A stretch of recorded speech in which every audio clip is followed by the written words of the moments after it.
Before I say anything, I guess, Neil Herron and Devin Winburn, thank you. 2 new members to Nine Directions. Going on the wall.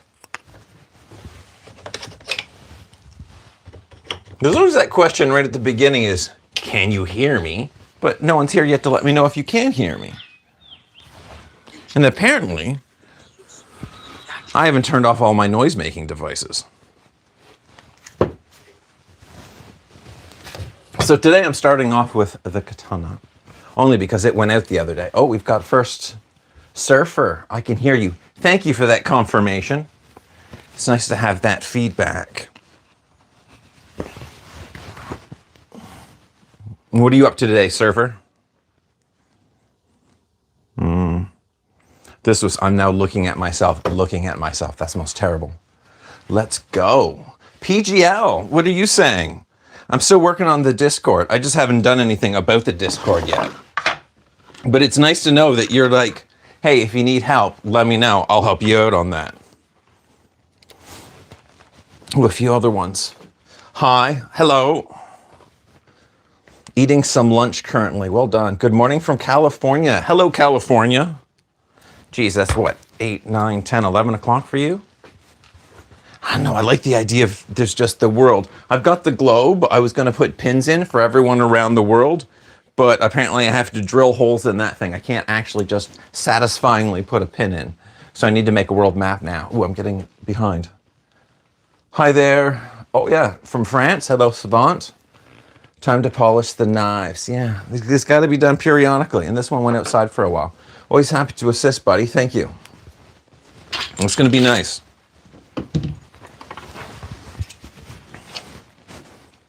So not that it needs to be completely taken apart each time. Yes, it is 11. Hey, I'm starting to learn things. But it was foggy. And it's nice to be able to take the opportunity to take everything apart and give it a good clean. See, just slightly. Where's the reflection? There it is. You see that oil residue that's just built up a little bit that goes underneath the habaki.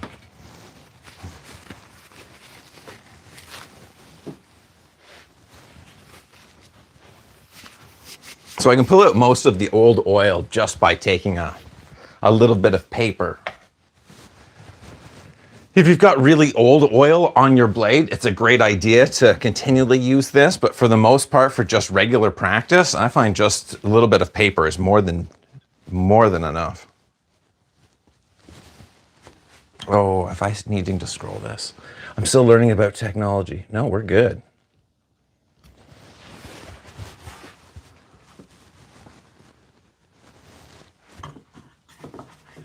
And then with little bits of rice paper.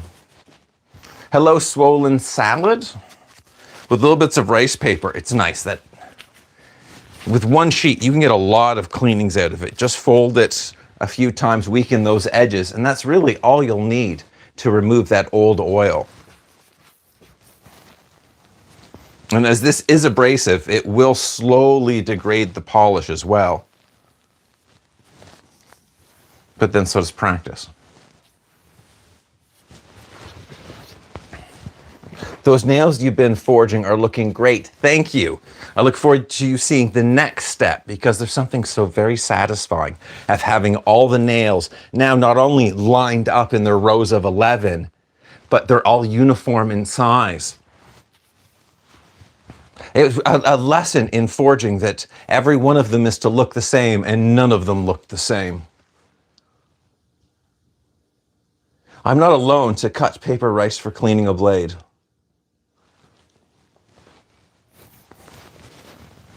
I guess cutting is more fun.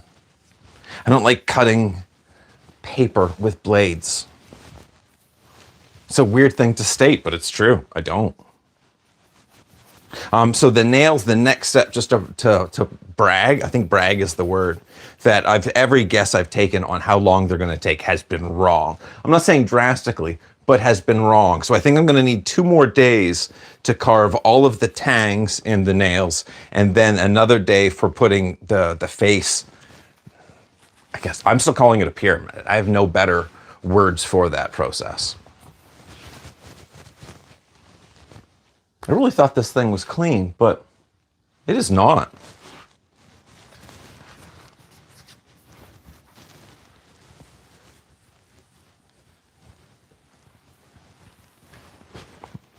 It's nice in the fact that it really shows how much of a polish is needed for this tool. How many swords do I own? One. One full sword. I have the blade for a straight sword, but that is it.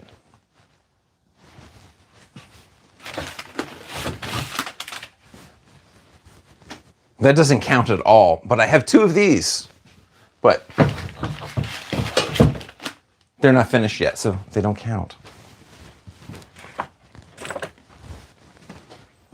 And I use a clove oil. I like the clove oil, and it's an antiseptic. Chokuto. To waste the whole sheet of paper. There's no need to waste. Yeah, Savant, don't waste it. That stuff's expensive, and it works so well.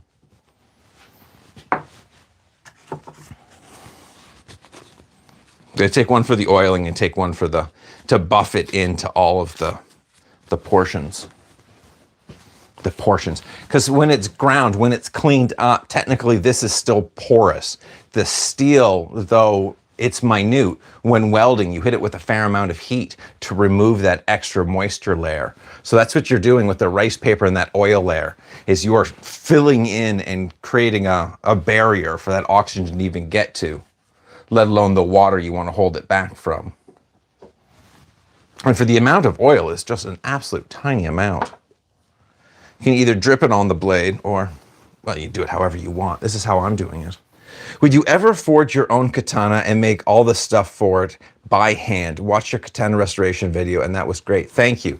Yes, that is something I totally want to do. First, I need to finish one of these blanks, but I will be making every portion of the furniture for that tool. I'm actually really excited for that one. And I think everything will be made out of steel except the habaki. Which then that does add in the question, will I do the suba out of copper as well? But then I'll have to find enough copper before then and actually smelt something, because I think that'd be a lot of fun. That would be so awesome. Okay, so you agree we should get on to making swords. I have some I have some World War II Gunto and some new Edo period, and one from the Sengoku. Damn, that's a lot of swords. That must be quite the collection you have. Your cleaning day must be a lot of fun. But imagine those. Are they highly polished? Either way, it doesn't matter how highly polished. You gotta clean them. It's half the fun of having them. So yes, Surfer, we will work towards, and the first one is a saw blade. Literally a saw blade. It's gonna be polished like it's a sword, because it's a sword, but I'm gonna put saw teeth in it. Because I've always wanted that. The other one will be a normal sword. Normal. It's the history. It is. Oh, what sword would you use? Let's try that whole sentence again. I'm still learning how to read. What sword you used that isn't a katana or wakizashi as a ninja? Oh, I could answer that two ways. So one, I just want to clarify that the daisho that the samurai wore was a katana and wakizashi. And those sizes could vary. That's even a tanto, a long tanto, of course, could be considered a wakizashi, though that's rare. For me, it's always going to be the kodachi, but then there's it's the kodachi. And I state the kodachi because depending on what time period, what was considered a sword of what I don't want to say a civilian, but that's the best word for it. What could a civilian carry? And of that length, that would have been the most common sword because you could have gotten away with carrying it. It made sense. And there's something about the history, putting it all together, following that path, that humans have already been doing this, and just to participate in that lineage in a sense, well, not being associated to that lineage. I am Surfer is just part of Mangetsu Dojo. Oh, arigato. That's exciting. You're a dojo builder. Was just out searching out the location for that dojo, so I guess more information to come. Yes, long tanto can be dissimulated easily. Dissimulated. It's a great word. To think that that was their badge, that you carried the... What am I doing? That you carried... Apparently my mind. I just tried to put the seppa where the habaki was. Just excited.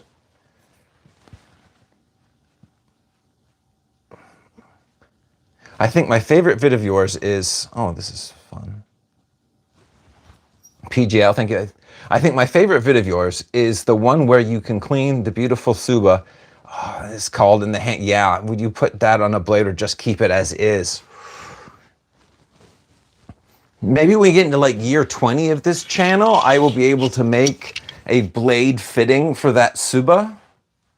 Just to fill in everyone else. I feel like I have to even clean my hands for this one.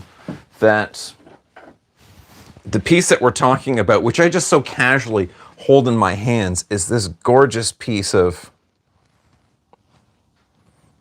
well, just artistry. How do you describe something like that, of just that ability to inlay all of those metals, to control, to blacken? And originally I thought this was brass, pardon me, bronze, because how it was aged, to find out that it's a specific type of gold. There's very little gold in it, but there is gold and different alloys to get that color. This needs a very specific and like honorific blade. You look like you would spook people posting down the street. Yeah, actually, for the most part, I get people think I'm a cop. That's awkward. How often in downtown Toronto in a coffee shop, someone be looking at me going, hey, you dropped your badge. Your badge is on the floor. I wasn't too bright to it, and I'd be looking at the floor thinking I actually dropped something.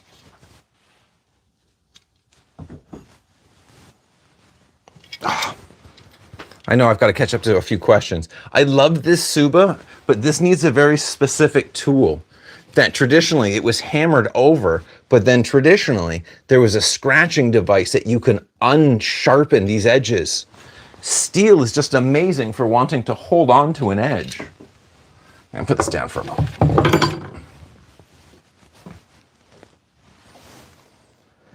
What non-Japanese sword would you use as a ninja? What? Oh my, Okay, first of all, I think like I'm at a buffet because there are so many choices. But as ninja, something that is cutlass. A cutlass, like a pirate's cutlass. It's got that great handguard for getting up close. You've got a short-ish blade, but you've got all that weight in the steel, giving it back that energy for a cut. That's a great close quarters fighting blade. That would be my right now blade of choice, would be a cutlass. It's totally understandable. It's a gorgeous piece of art. Yeah, thanks, PGL. It really is. Oh, I think that was, man, this is what I'm able to produce. I guess we all have our skills. I think this thing is going to come in its own in the next, where's the new piece?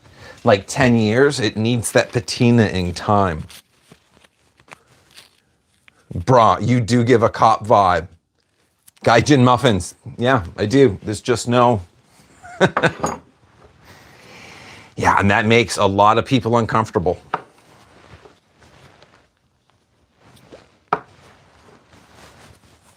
Chinese Dao?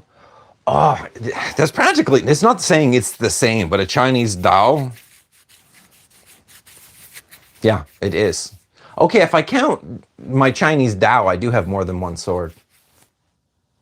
I guess I don't know how many swords I have, because I have a Chinese Dao. I have 2 Chinese Dao with the intent of making, okay, quantify. I have 4 Chinese Dao, 2 of which I want to keep for a single double-handed broadsword. The other 2 I want to modify to make a single-handed double broadsword that you can pull that goes into 2. Because I think that's a fabulous design, but all of them that I've ever come across don't actually have live blades in them. And the ones I have seen that do have live blades are far out of my price range. So Chinese Dao was just absolutely awesome. Nah, I was downtown at a convention. I got lost walking around. I had blood red contacts in. Nobody cared to look twice. Yeah, That's funny. At a con, yeah, the potential cop is still going to look at twice. That's a con. Going to Anime North, I would set up there every year, and there was something magical about that first morning. It's like 7:30. That these amazing creatures from all types of genres are just all slowly lining up to wait in turn. It was just surreal in the greatest way. I love the John. I really would love to get a nice John. I am with you. Okay, as I said, every sword is perfect. And the John, for just straight sword use, it's an elegant spear in which you can control, cut, and stab. I don't know how you would find it. Actually, I did. It's like a Tai Chi guy, but there's a really great Tai Chi master going against a katana and showing just simple evasion tactics with the John. And like the broadsword, there's also a version where you carry double John in Shaolin that separates. Got a lot of building to do. Uncaged, cool, thank you. Gaijin muffins. Oh, I love the katakana, but I am useless at reading it. Nope. Sup, brother? Scott Doran, hello. In the shadow, indeed, thank you. PGL, that's out of well. That looks so much better. Just a little bit of oil. But now it needs buffed. Kleenex. I'm kicking myself for not remembering the name of the club you're making, but how much do you think it will weigh when finished? So it is technically a kanabo, and the kanji for that is gold, kin, and then bow. I'm thinking this one needs an additional, I think it's shi. I've got the kanji somewhere on my desk, but my desk is a mess. And I think it is shi, but the kanji means to crush. So I want it like the kana shibo, because it's just going to be massive. How much do I think it's going to weigh? My scale goes up to 15 pounds, and I don't think my scale will recognize it. But I think it's going to be around 16 pounds. That's going to be my guess. 16 pounds. Balanced. That I really hope I'm able to get the proportions correct to actually feel like that's going to move correctly. So thank you. Fun question. That's going to be my record of what that will actually go to at the end. To watch, I'll be dead wrong. As I've said earlier, I've been wrong on every aspect of that project so far.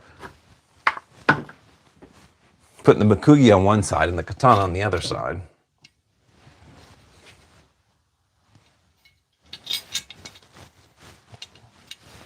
And that's somewhere else completely. There's no up and down. There is, pardon me, an up, a right side and wrong side. And most subas are marked accordingly with little dimples. And those dimples usually will press in the suba where it needs to be tightened up. Or it's signed, which I've not put dimples nor signed it. So I still have to look at the internal filing of how this is put together to make sure it actually goes together.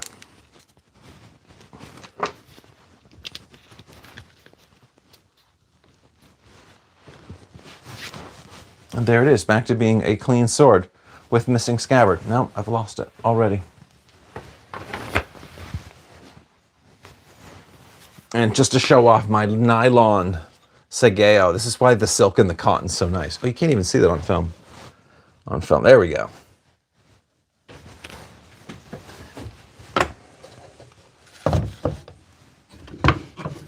As it's coming into winter and the temperature is fluctuating, that's a great time for blades to start rusting up. Which means it's a great time to take the opportunity to pop these things apart. To add one thing I really like of how these pop apart is that they actually just pop apart.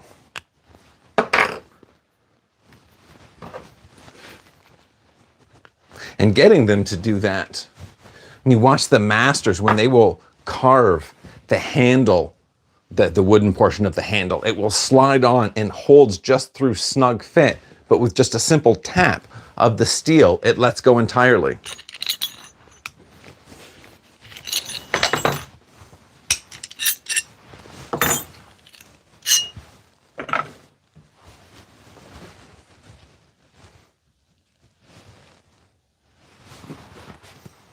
So the two that I've just cleaned not only needed a cleaning, but they need replacing. They're the only things on this wall I don't understand. Oh, English. I rarely understand English myself. The two that I've just cleaned are ones that I want to replace because everything else on this wall I've made, for the most part, like the important things.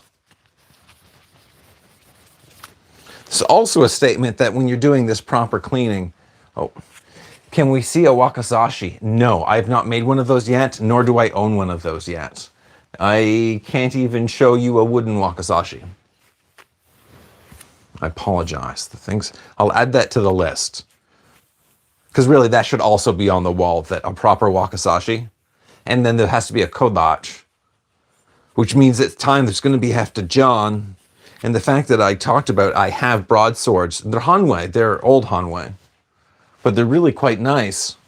Those will eventually have to be replaced as well.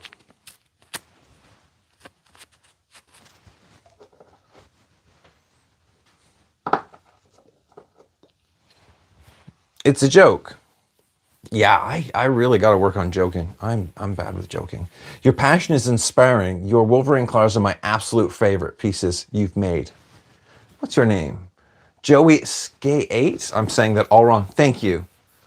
You know what? Because every opportunity too should be taken.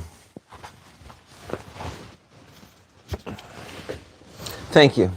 These are my favorite. I'm with you.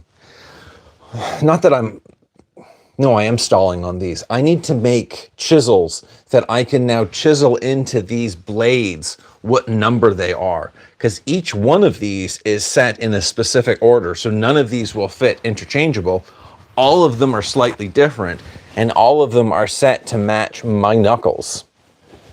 And after I do the heat treat, I want to be able to take this apart, so I have to have them labeled. So currently they're just sitting on the shelf, not only waiting for the correct chisel to be made, but waiting for the fact that I need to make the handles, the wooden handles, before I do my heat treat. Why replace them? I'm assuming you mean the steel. That, I guess, full ego. I want to be able to brag and say I've made everything on this wall. I want something so much to be able to be doing sword practice with a blade that I've forged. There's definitely nothing wrong with them. They're great pieces of steel. There's just I want them to be my steel. My favorite modern sword in my collection are Paul Chen Hanwei. He makes good swords. There's some great pieces. They made, this was years ago, they made in the eye. I think it was called Nami. It had the simplest round suba. It was one of the most elegant subas I've ever saw them make. I'd ever seen them make. However that's stated. Absolutely amazing. Give them the love they deserve. Have you checked out the Shinto wraps? It's a Japanese sword wraps. Just got one and it's a beast. Shinto wraps? No. It's a Japanese wood rasp. The Shinto. I'm sorry, you mean one of these, the Shinto wood rasp. It's like a whole bunch of what would be bandsaw blades just bolted together. And yeah, they are absolutely beastful. They are just, I think I tried to put the suba on again before the habaki.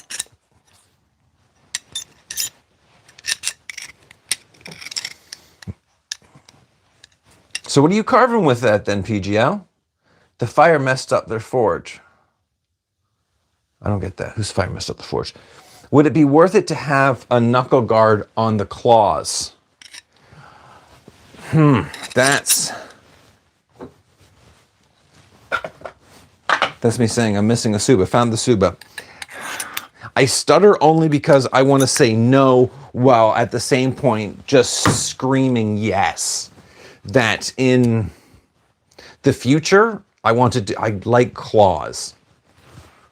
And to have a knuckle guard on this to even get to the point that you think you could capture with that for an actual weapon, for a tool, would definitely work. For what I want it to be, for me, this is Wolverine's claws.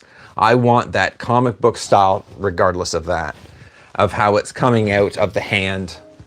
Just, so no, I don't get a guard. This is like the psychological, just a toy that is going to take a tremendous amount of work still.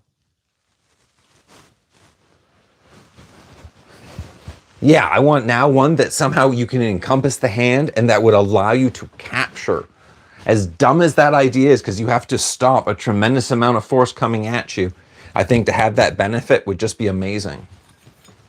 Now, I need to place this down for a moment and apologize for being human. That feels better already. Would it be worth to have a knuckle guard? Yes. Yeah, those things are awesome. Thank you, PGL. I have found an authentic Japanese Teiko Kage claw pair. Really? That is awesome. There's not many originals, but you didn't say original, authentic. Oh, that'd be nice. Need that Discord going and we could share that picture and we could all see it.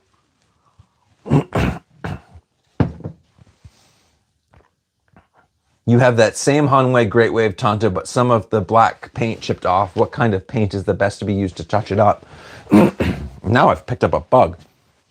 The best, so this would be a lacquer. So actually what I would say is the best, really, just a black nail polish, because it's accessible to practically everyone.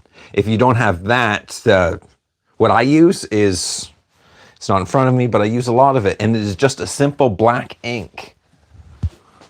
Super black, speedball.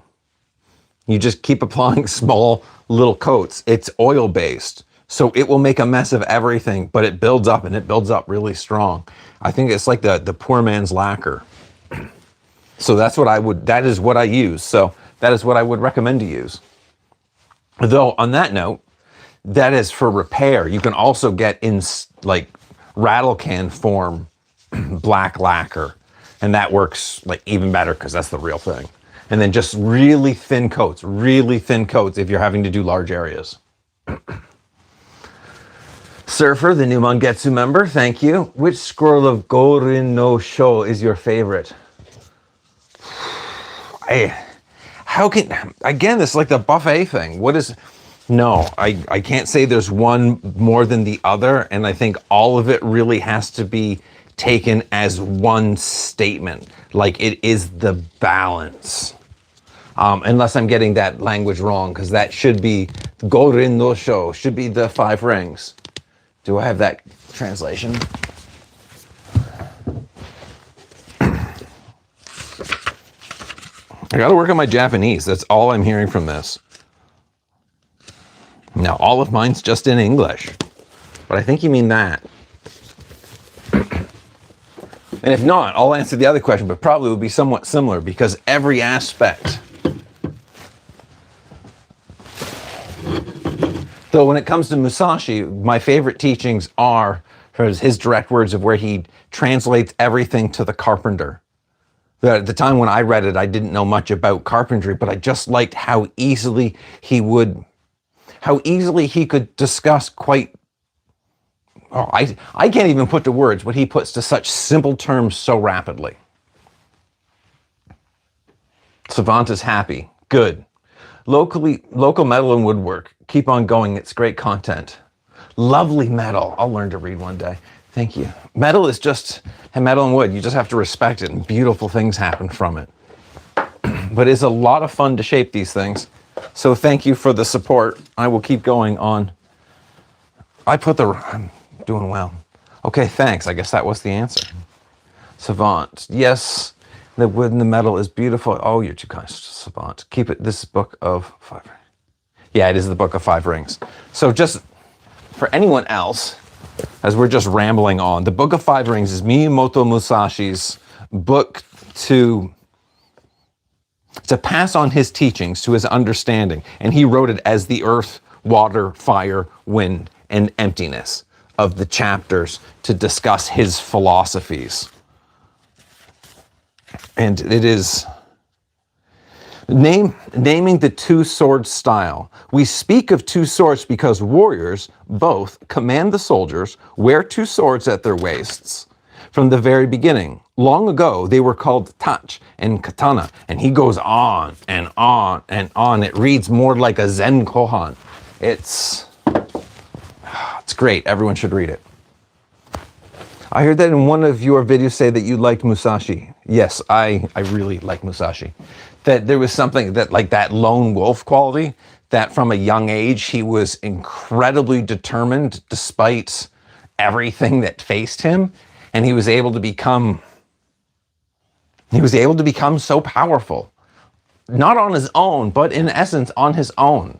I find it's just a fabulous story, and the fact that we are still today discussing and his philosophy. Like, he is a fighter. He was one that fought more than 60 battles. But when you read it, it's not even a book of survival, but a book of thought of how best to hold your mind, how best to move forward, and how best to take advantage.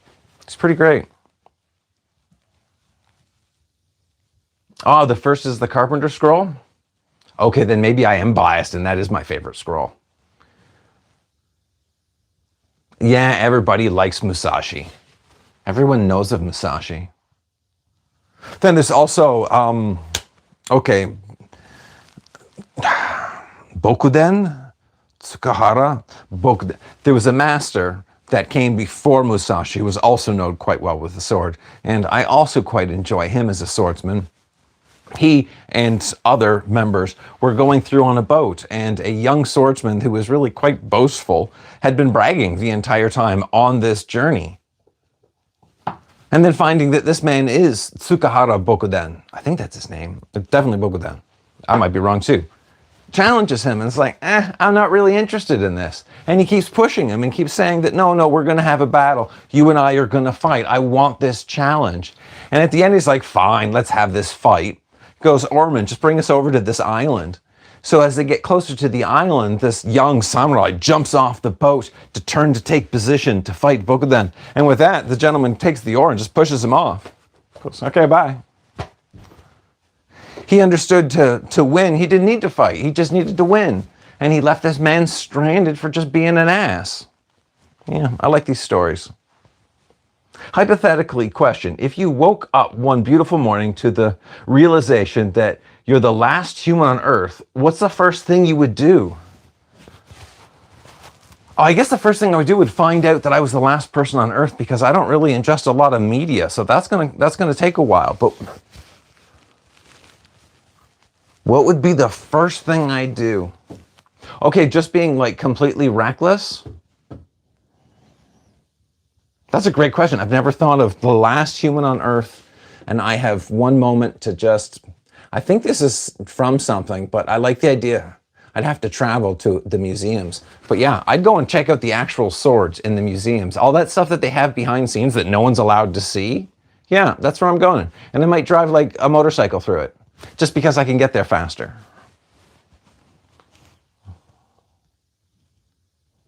Swagopopulus. That's a great name. The War Club looks awesome. Are you going to add anything to it? Thank you. It does look awesome. I'm biased. And yes, we're going to add, just to take the moment of what's being added to it. There is almost 90 nails that need to go into it. Each angled piece of the 8, all are going to have individual pieces of armor. So I'm going to have to carve little channels, and they're going to be set in place, and then 3 individual steel rings will be heated up red, and that's going to hold those armor plates in pieces. And then the actual face, the sake of this piece, I'm going to make, and I think I'm going to steal ideas from how they put helmets together and make 8-sided pieces that can go on, buckle as one solid piece. And then I have to do the same in this section, much like armor making, to protect those 2 areas. And then last thing that will need to be made is a large steel ring. I'm making that last, as I want this to, it's going to be ridiculous heavy no matter what, but I want this area to be as well balanced as possible. So I'm holding off on this ring in case I have to make it like extra big. So if it needs a lot, I could go up to 5/8 of an inch. And then I'll probably be looking for the next project to make. But I think that's all the steel for that project. Wasn't Miyamoto Musashi defeated by a ninja with a fan? See, that's the great thing about history. I really don't know. The stories that we have in his sword battles, he was undefeated. But then, as you see in one of the movies with the gentleman that was in Seven Samurai, he jumps at an Oni mask as if it itself was a demon. And there was a monk there at that point going, you know, you just got defeated by a mask. So maybe, but yeah, maybe. Wouldn't change how I think about it, though. The philosophy still all stands. Hello, Mr. Ninja. Hello. There's no way I'm going to pronounce that correctly. So you know who I'm talking about. Hello right back to you. Were ninja often hired for other tasks, except assassination, like spying, for example? Okay, so first because I have to have the moment to be pedantic. That shinobi, I'm going to classify as like the first ninja. They're the ones that lived in the village and came to the point, were attacked, and then in a sense, their whole culture just dismantled, and what came from them were the ninja that traveled out. So that puts it at a very specific time period. And in that time period, yeah, I think there would have been multiple roles. The roles that I think of most are how Ieyasu, like the final unifier of Japan, his gardeners were all spies. They were all listening. They all had ears out. So I think we'd see that if we had just that perfect history book that had everything there, I think we'd see a lot of little examples of how that or those techniques would just have great employment within the world. Awesome answer. I don't remember the question, but you're happy. Perfect for stun, but difficult to hide. Yeah, that's so true. So I'm thinking, my own thoughts on this one, that whomever is using that has got some great power, but it's like a team event. This one, because there's there's the grass cutting sword. There's the idea that there's that sword that just mows down everyone. We see it like the Zweihänder. We see something that just makes people move. I think something like this, someone would get to that spin, start creating those holes, while others can take advantage of the different openings that is going to be opened in the guard. Well, that's just one thought. Other than that, yeah, you're just getting lifted and moved across the field. Any idea, PGL, any idea of what the next project is going to be? I know I have to get off camera to drink water. We have two projects. The simple project is netting. I'm kind of lost in that one, having a good time. On the greater scheme of things, I think big project has got to be the saw sword. I keep talking about that, and I keep putting off buying the Ito, and the only thing left is to get the Ito, and I can start that project.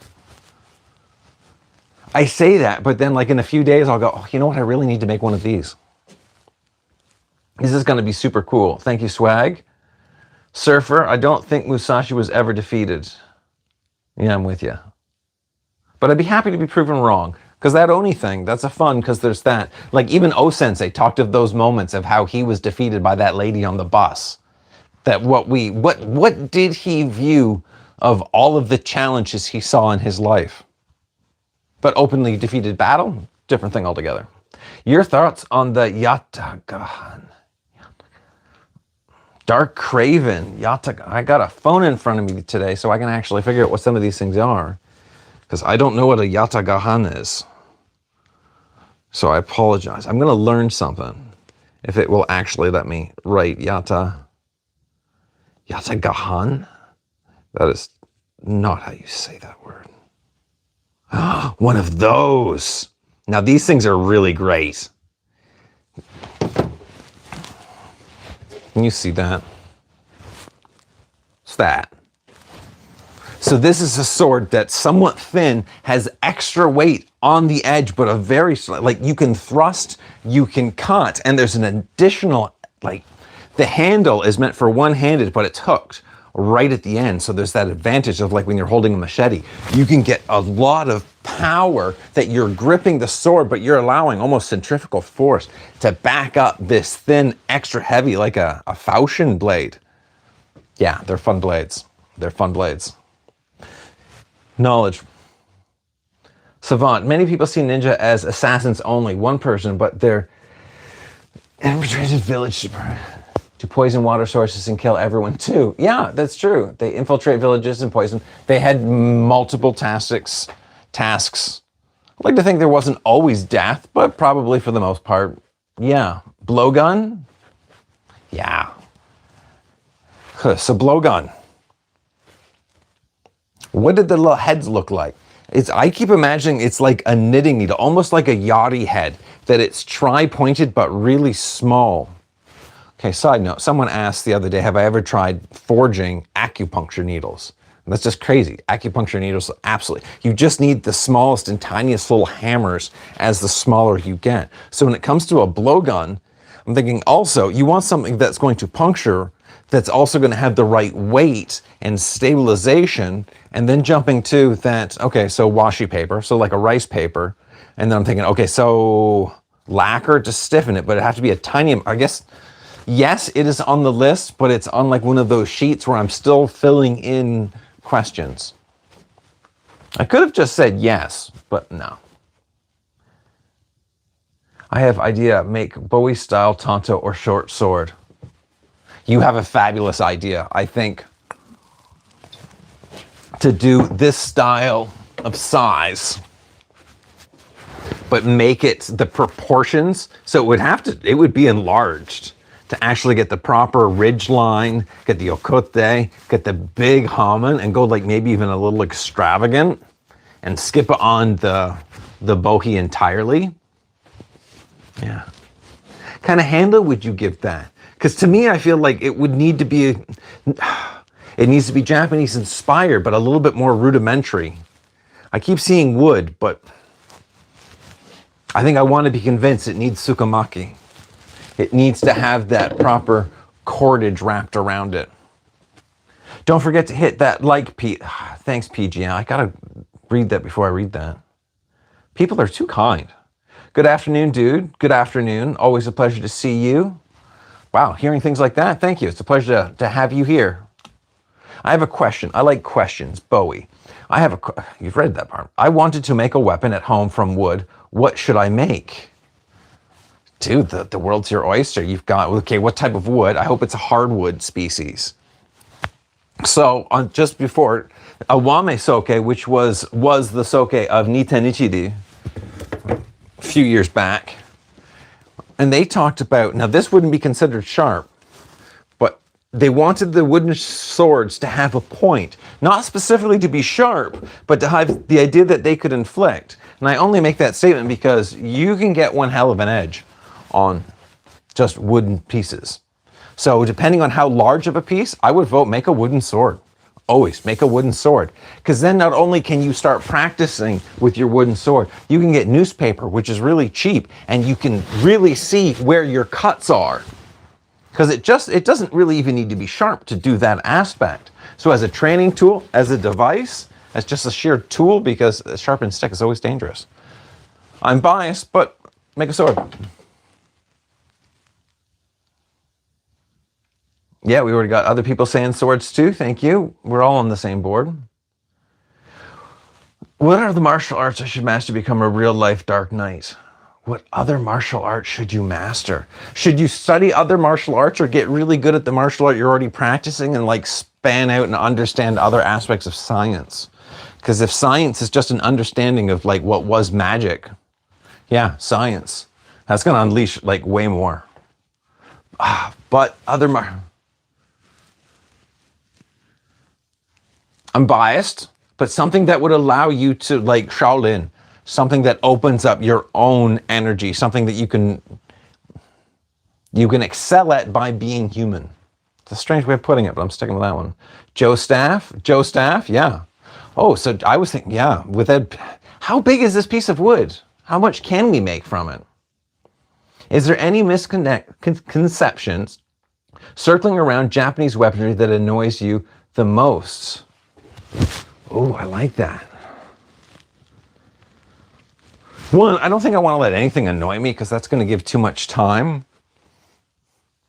Okay, this doesn't annoy me, but I do find it interesting that tanto, to me, is a Japanese short knife, but tanto now is also considered a knife of its own with a specific type of end. I think that's just interesting to watch language change. Wow, do I not have anything? Yes, that is a total lie. I do. I'm instantly wanting to rant.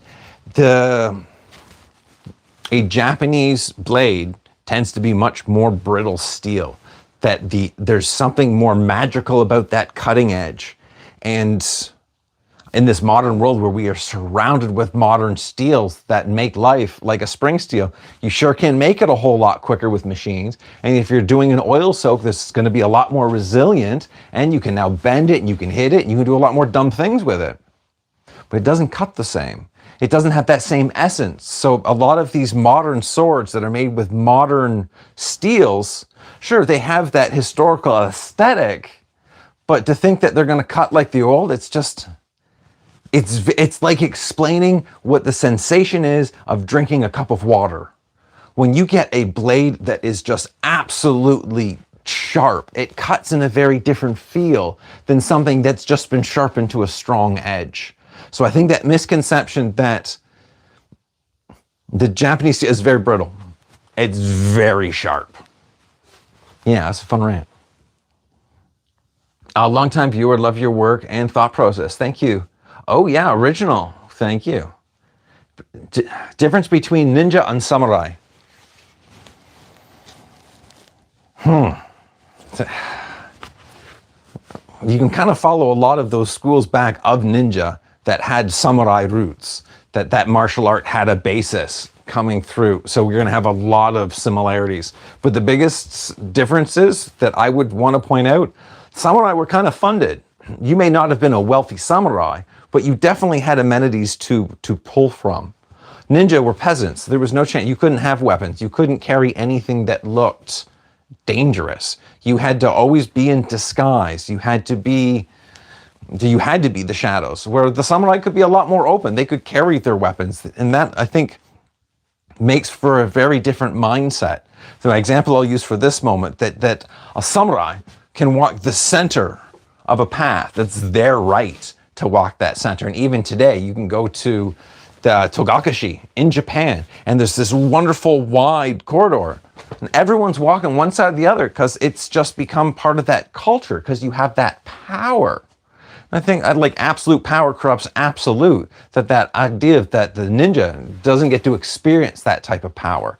There's the thought of some of these ninja organizations that they were shadows, that who was in charge never actually sat in that position, because that would sway them from actually understanding what's going on. So that's going to be my big two differences. I have white ash. White ash, that's like you can make whatever you want with white ash. That's what I do all of my carving with. That it's resilient, it's a little bit flexible, it holds a nice sharp point. You can make bows with it. I think there's an ancient wooden weapon that had some really refined edges. I bet there is. Are you a girl or boy? Dividend Duckworth just wondering. Girl or boy? Does it matter? Do I see an arrow under the workbench? You do see arrows. You see a lot of arrows. But they're carbon fiber. I have a compound bow. I say that like I'm ashamed. It's an awesome bow, but personally, I want the big, it's like a 5 foot, 6 foot yari with that off-center strike with the long bamboo arrows. Why am I looking for a mouse? My wood is about 6 feet. Okay, you can make bow staffs. You could, yeah, that's a 6 foot piece of ash right there. There's like Shaolin's best weapon. Take more than that. It is definitely a tool of defense. That tool can do whatever you want it to be. Show me you are a samurai. But I'm not a samurai, so I can't show you that. Hello, Atlas. VR74. Wholeheartedly agree. Real deal Tamahagane, it's so nice, is the sharpest steel ever worked on. Severely damaged blades from 1983, not an antique. Yeah, Eric, thank you. Yeah, Tamahagane. You don't even need, so today when you're forge welding, you put borax, you put some layers on it so you keep the oxygen out so you can get a good forge weld.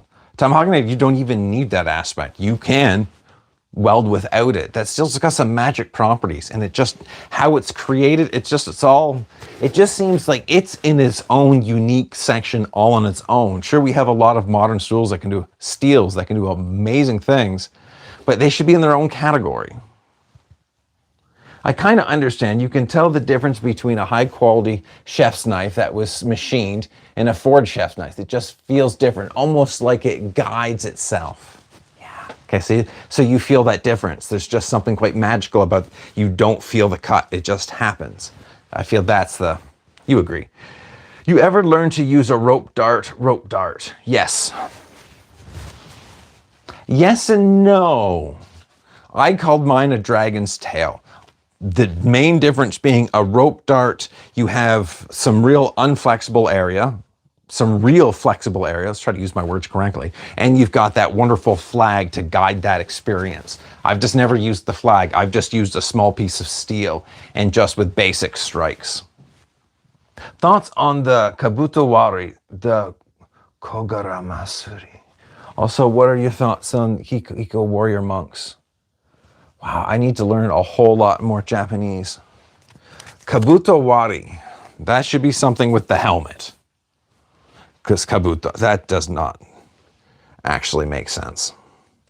Just because it sounds the same could be completely different kanji used to have that.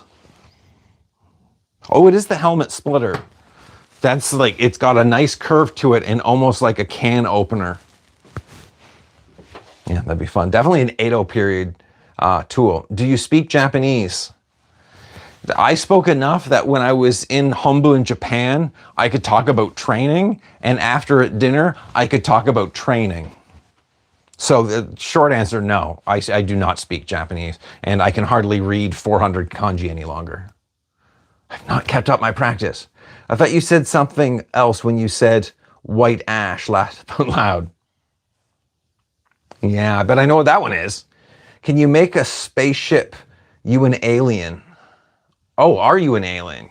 You can make a spaceship. Are you an alien? As long as it took me to read that sentence, I could make a stronger theory that I'm an alien than I'm actually a human doing things here. Wouldn't that be hard to pull? Probably. What sort of thing do you do for meditation practices? Ooh. One, I really like building things in meditation. I can see where my problems are going to be. I also like the kata form as meditation. But in essence, it all boils down to Zazen. All of mine is just to be able to empty everything and be able to just exist in my breathing in those moments of Zazen. You count to 10. I've never made it to 10. Maybe one day, but that's definitely not the point. I'd like to practice that complete emptiness, which means that when I can come back to being creative, it feels like I have more access to seeing those creative parts. Does that help? You want to make a self-defense weapon. Then you need to understand what situations are and when you feel uncomfortable, and you should no longer engage in those situations. That is like the best self-defense tool you can ever have. Second to that is something like a kubutan. Something small that you can hold in your hand. It's wood. It's not really that. Yeah, you can only really harm someone with it. So if they start coming at you, you have something a little bit sharp as a self-defense tool. But really, it's a piece of wood. You can make anything you want with that. Next project, make and learn to play shakuhachi, and they were played by samurai at the end of sometimes used as a blunt weapon. That would be fun. Just, we can have the whole world laughing at my inability to carry a note. But I like it. There's 3 notes. I think I should take that as a challenge. Okay, I could put off when I have to build one. I will learn how to play the shamisen. No, shakuhachi. The shakuhachi, isn't that the flute? That's better, because if it's not a guitar, that I am not good with music. Shakuhachi, that should be a measurement.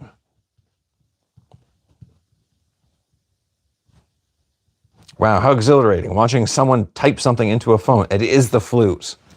Yeah, I got a much better chance. And then the flute, because the flute was used in so many tea rituals. because you could hide weapons in flutes. You could have it as a small dart. You could have it as a dagger. I wonder what else they could be. I'm not saying I'll get good with the flute, but I'll gladly make one. I mean, the big bow you were talking about. Oh yeah, it was hard to pull.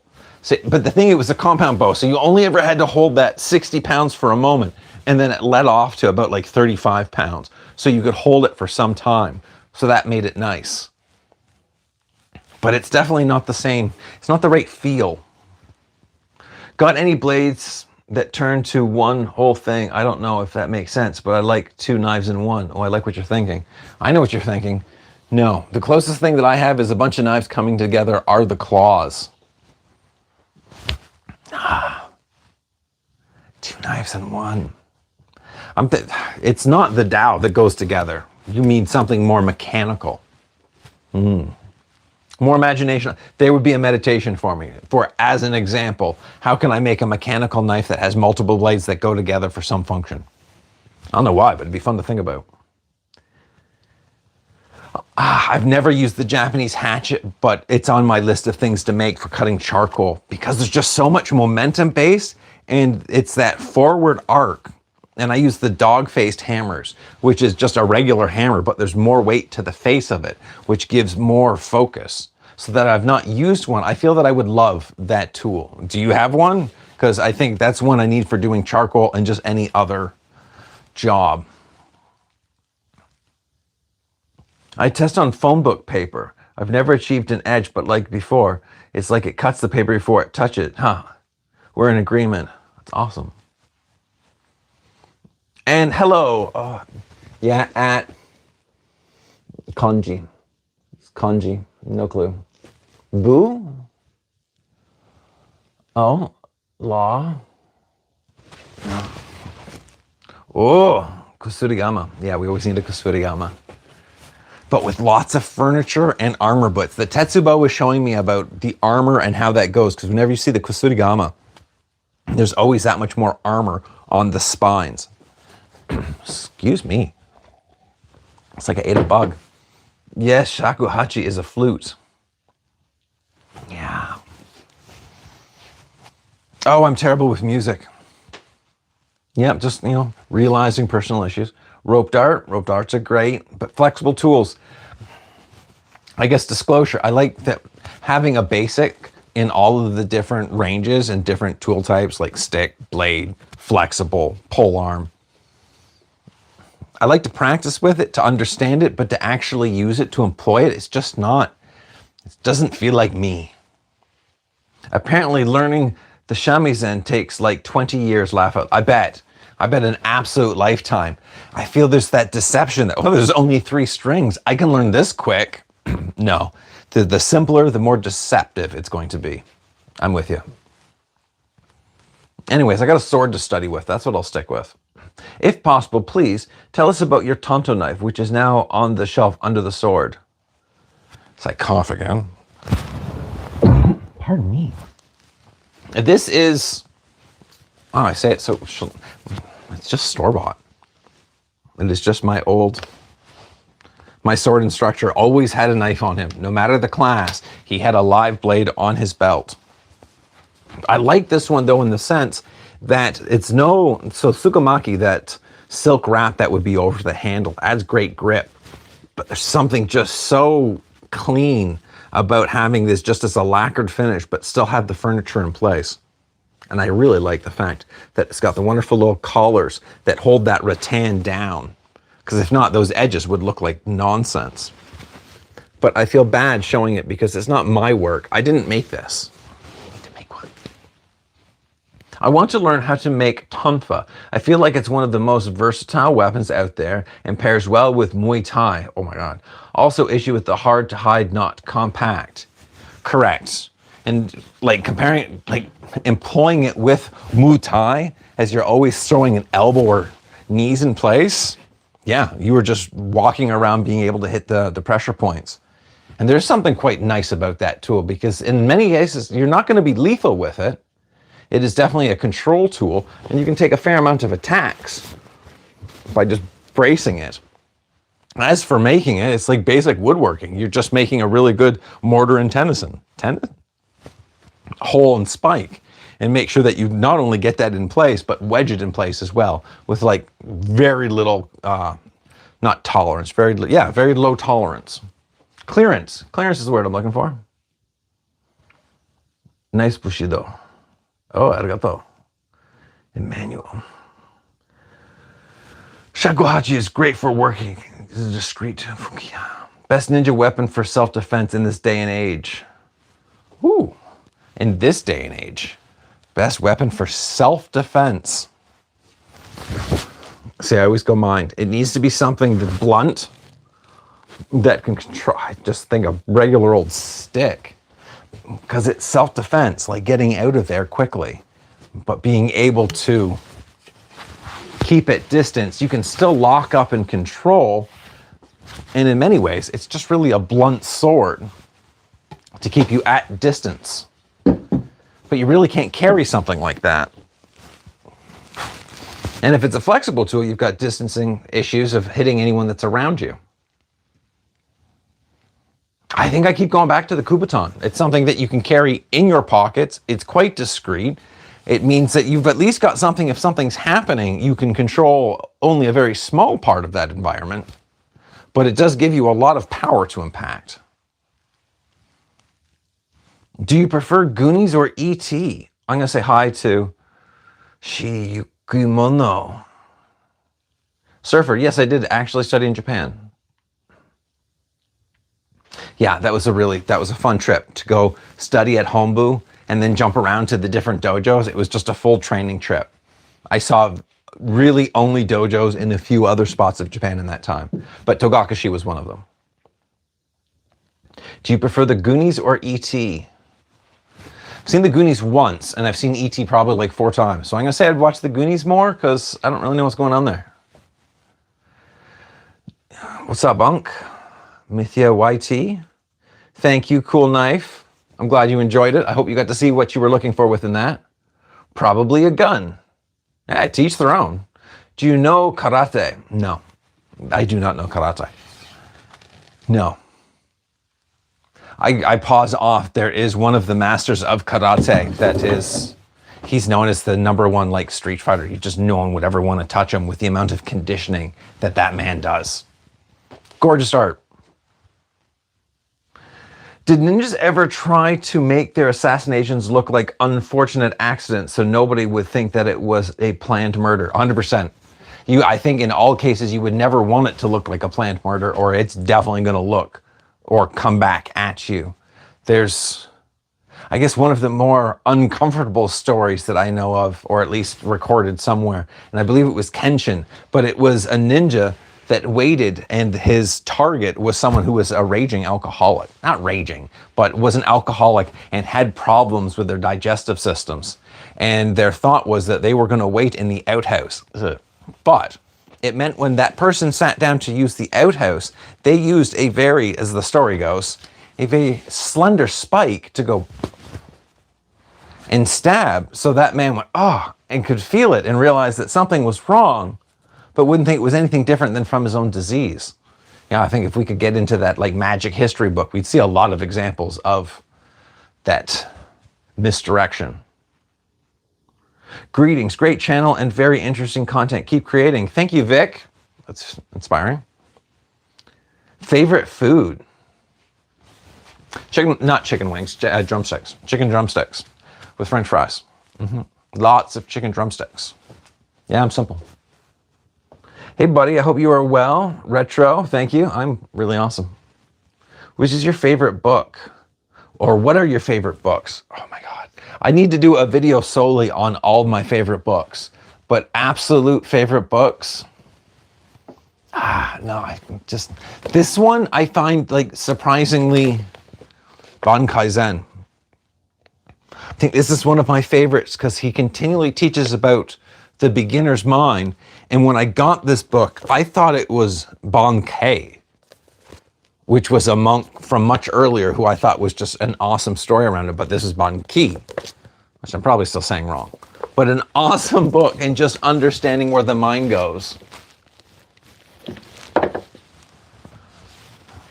But the one that I go to more often than not, I love this book.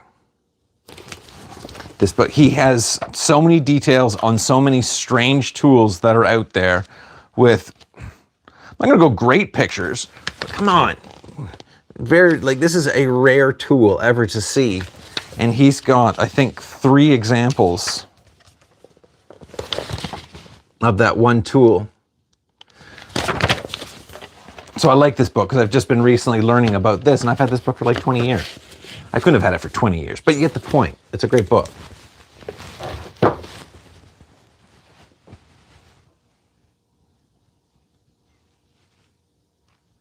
You a fan of Muay Thai? Yeah, I'm a fan of Muay Thai.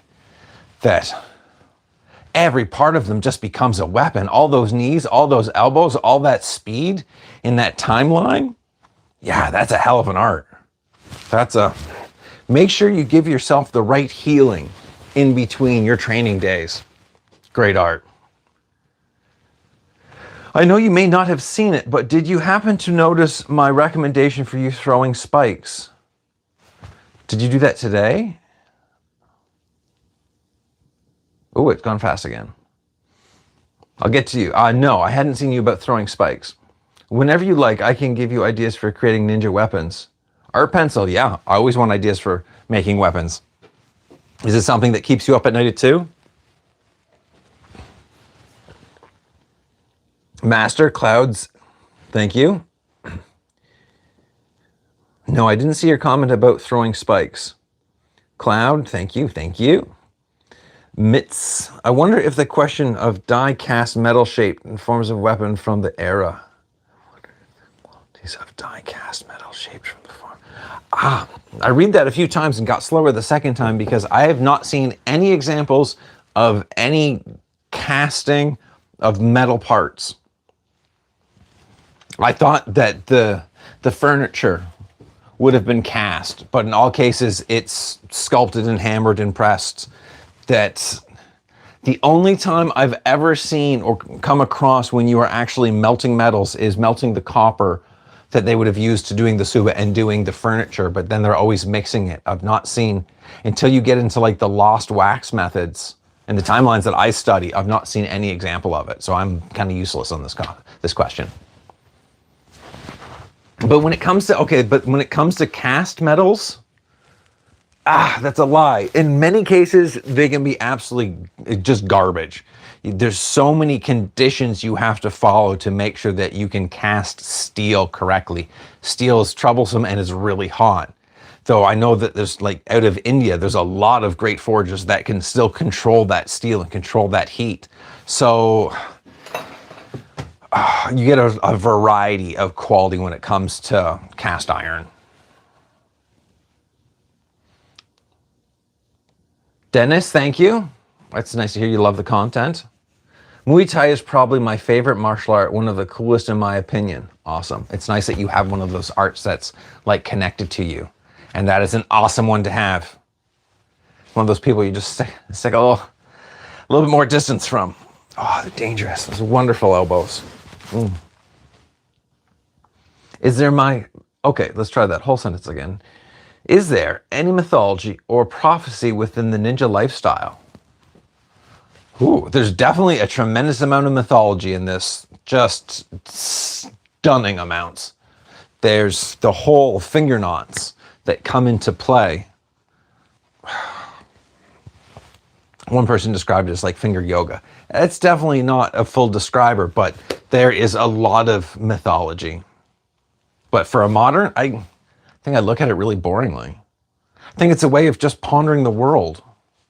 It's a terrible, boring answer, but yeah, that's my answer. Is there any, okay, I'm off to the kitchen. Thank you, PGL. Enjoy eating. It's good fun. Muay Thai is cool. This is true. Yeah, everyone loves Muay Thai. We should. It's an awesome art. I know you didn't like the sharp edges on it. I'm thinking you're talking, yeah. I feel like taking the edges off for training purpose would be a good idea. They would, retrieval, but the practical use keeps the edges. So yeah, 100%. Though for what I was doing training wise, it's just too sharp. But for what it is, I'm with you. It should be sharper. for its intended use as a throwing tool, yeah, I'd want it more troublesome to actually pull out. But for an actual, to go back to the use of just practicing with a double end sharp piece, no, we're not delling it. We're just going to start again, and I'm going to make a round shuriken that now has more weight. Because my whole point of this was to replace a weighted thrower. So no, we're not going to dull it down. I'm with you, Mark. Did ninjas actually wear black clothes, or did they dress like regular civilians? Regular civilians, 100%. There's the stories of when they did go into public, they would have chosen the 4 roles. You would have been a farmer, you would have been a merchant, you would have been a samurai, you would have been a monk, and you would have been dressed like those. The whole black clad, I think they say kabuki had a lot about inspiring that idea that ninjas then kind of going into film were shown in black as like a visual representation of not being there. Myself personally, I just like black. I don't want a bunch of colors. If I wear a white t-shirt, I feel like I'm screaming at everybody. It hurts to take them out. Yeah. It does. It's just clearly it does. And you don't want to wedge on them because it's still good steel, but you don't want to put that extra force against the tips of these blades. How did I get into ninjutsu? Started with comic books, actually. I thought like there was a story about a sword that was stronger in the sheath than when drawn. And I didn't get that, and the word ninjutsu came in. And it wasn't until years later that the art was kind of pushed into me because of the fact that you could gain enlightenment. It was a practice of the mind, just as much as it was a practice of the body. And then in starting to practice the art, it just seemed like I fit. It works with me. There's something of ninjutsu that allows the human body to move and just understand. To simplify, or to make this even worse, in Japan, the one thing that was continually stated to me was spine. You've got to work with your spine. Despite all of what I'd understood, I didn't have that engagement. There was just so many levels of this practice. Would I ever do a video on the finger knots? Yes, I'm actually working on a video on the finger knots because I think it's a great meditative practice. It's an awesome bit of history, and how it developed in Japan, I think, yeah, I definitely want to share. But I also want to get better in getting my fingers into those knots, because I think as many years of being a blacksmith and not practicing the finger knots, kind of stiff. Oh, man, God. Money is everything. True or false? False. Sure. No, money is not everything. I don't even find it that interesting. Could you create a video about staying dedicated, practicing discipline, and relentlessly pursuing your craft? Geez, I feel like I'd be good at teaching, like sharing a video like that. I'll write that down. Because can I? Yes. Could you create a video about staying dedicated? How do you stay dedicated? I guess that's going to have a lot of introspective questions.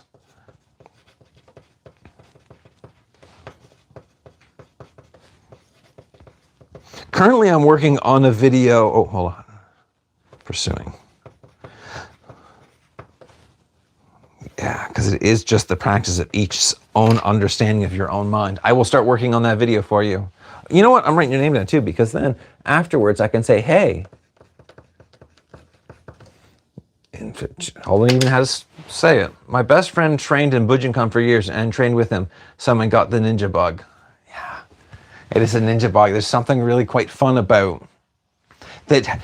In many of the videos, they start off saying it's a martial art of distance. And so many of the kata at the beginning are just defeating you by being a couple inches one way or another to drop you down. And there's just that question of, whoa, how can I need to defeat you also by being in the correct position. Yeah, but you're biased. You agree with me. I have a question, Sensei. Is it true that all ninja weapons are dipped in poison? Ooh. I could go from I could argue from a historical perspective, there would be a school that would make the statement, yeah, let's poison everything, just in case. No. I think, one, there's a really broad range of what we could, people that could fit into the role of ninja, and would they all want to poison? No. Specifically on the point of just, let's say you did want to be nefarious and you wanted to poison all your tools. If you poison all your tools, now you are likely to be defeated by your tools. think of how often I get stabbed with the things that I make. They're sharp and they're cut and poisoned. Either I'm dying or I'm also gonna be immune to that poison. But now we're getting to comic book world. Can I have a sword? If you make one, why are nunchaku illegal? That's a great question. I think my personal perspective on nunchaku being illegal for where I live in multiple other areas, it's super concealable. You can keep it on your body. And since it's gravity driven, you can create a tremendous amount of energy to good night, and then like slide it back into your pocket. To add to it, that you can also swing this thing with tremendous amount of energy and smack yourself in the head. It's one of those tools that bites just as bad to the owner as it is to the opponent. That's just my thoughts though. It's awfully dangerous. In my youth, I threw many knives, though nothing of that shape. I think the triangular profile would allow it to maintain dangerous on the ground even after a miss to some degree. Yeah, 100%. And with that triangular that you're talking about, you get that much more strength in that overall shape. So yeah, just so much. It's strange on how the shapes define. So when it's just an actual throwing knife, your balance starts to come into a larger play. That's why the spikes make so much more sense. Do you like the Manriki Kusari Fundo? Ooh. See, now that's one where I live is also prohibited, illegal. They don't want us to have it because it's also a gravity-driven tool. So I get just the chains, which we can have chains, just no weighted end. And the Manriki Kusari, the fact that, can you imagine the energy, the devastation that a small piece of steel on the end of this with gravitational force, centrifugal force, gravitational force, I think it's going to multiply. It's just super dangerous. On the top that you can bind, yeah, I think it's an awesome tool. A scary tool. I like that the samurai felt, the story of this tool being created, of at least one of them, the samurai felt that a stick, I was beneath him. That he was samurai. He was supposed to have bladed tools. That it just wasn't elegant. What if you had to take down another samurai? That would be disrespectful. So coming up with that chain with the added weight felt that was more respectful way that he could deal with his adversaries. It's a great story. Are you familiar with the training of a blunt Japanese weapon called the kanabo? Complaining with the training? No. I'm familiar with the idea that it was to bash through enemy lines. When it comes to actually ruha that show actual kata, very little. Keep looking for a mouse. Were sai actually used by ninja? Were the blades or blunted? That purpose did they serve? Sai were never used by ninja. That sai are, so sai come from Okinawa, and at the time when they were created, Okinawa wasn't even part of Japan. What we do have relation to, when you get closer to the Edo period, you've got the jute, which was meant to capture swords. Ninja could have used those, but that would have been well into like real modern times at that point. For actual just truncheon, no. There was a steel kunai, would probably be the biggest thing that would have come in to kind of take over that same sort of truncheon style smack attack. Smack attack? That's terrible wording. And as for edged, as they are, I don't think they're a modern tool, but the majority of sai that I've seen, I've never seen an actual bladed sai in like the real world. With that said, I've made bladed sai and they're really great. There's something, it's like a little short sword, and instead of putting it like a blade steel with the brittle that's really meant for cutting, I made it with a dense steel, something for smashing, and just put edges on it. And as a fighting tool, that thing's scary because it gives you all the same advantages this has. It's just now blunt force trauma is backed up with an edge. Definitely battlefield. Not sure how hard it'd be, but I wondered if putting a dimple in the middle would give something that is not a sharp edge and would let you wrap a finger around to pull them out. It would.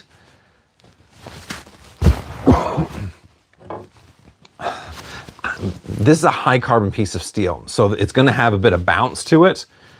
What that means is now that it's heat treated, I can't drill through this. So I'd have to take all of that heat treat out. If I were to do it earlier on, I'm taking advantage away from it. It's not going to be as strong because there's that hole. And it would mean that would I be slipping in that piece to be able to pull it out? Yes, that would make it easier, but I think it would make more sense if I wanted to continue to use this as a trainer to come up with some device that just allows it to be pulled out cleanly. Because I just don't want to diminish that strength that I'm gaining from that shape. Oh, and that's the point. Would it be hard? Yeah, it would be hard. Totally worth it if it would work though. Thank you so much for your time and guidance. I'm excited to keep learning from you and I can't wait to see the video when it comes out. You're awesome. Thank you for saying that.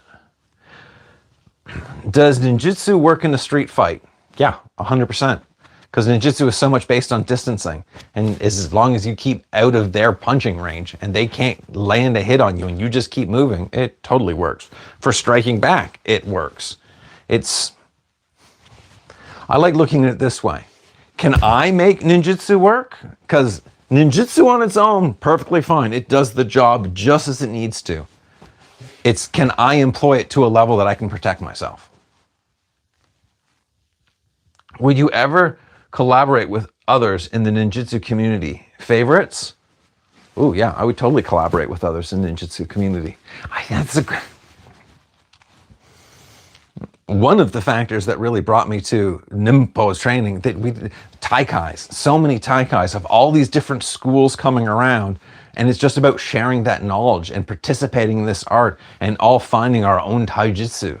So to be able to do some collabs, I think that'd be good fun. As for my favorites, I really gotta start learning names. That's my big issue. I don't remember anyone's name. Hi, I love your videos. Thank you. What's your opinion on very strict sensei and hard training? Do you think people training today are taking it too easy and their taijutsu is not as developed? What's your opinion on very strict sensei and hard training? Okay, I'm biased. I stutter at this point. I'd really like a few of my students to be here. I'm thinking Mia specifically, and like let them answer that question because I think I would have been that strict teacher. I liked that discipline. I like that style of power. You have to train with that diligence, that strength. And I look at these people and now they're strong. Today's taijutsu, I don't know if they're taking it too easy because I've seen some people really work hard. I think there's just some fundamentals that have been skipped. My argument for this with my senpai, my senior in my Nita Nichiru class, always pushed the discipline portion of it. That was the most important. Sure, you understood the kata, sure you were participating and understanding where to move, but it was that practice of discipline that really made someone. So maybe we are seeing a lack of that discipline. That's a really roundabout way of saying we all need to train more. But isn't a hammer a gravity-driven tool?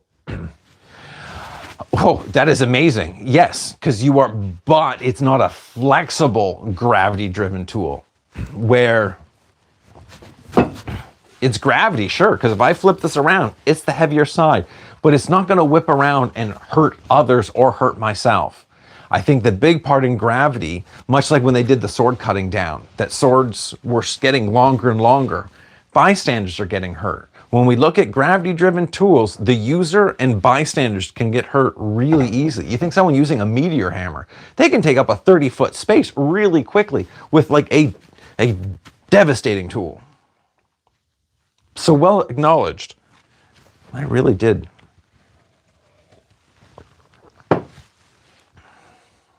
What's your preferred steel when forging? Oh, great question.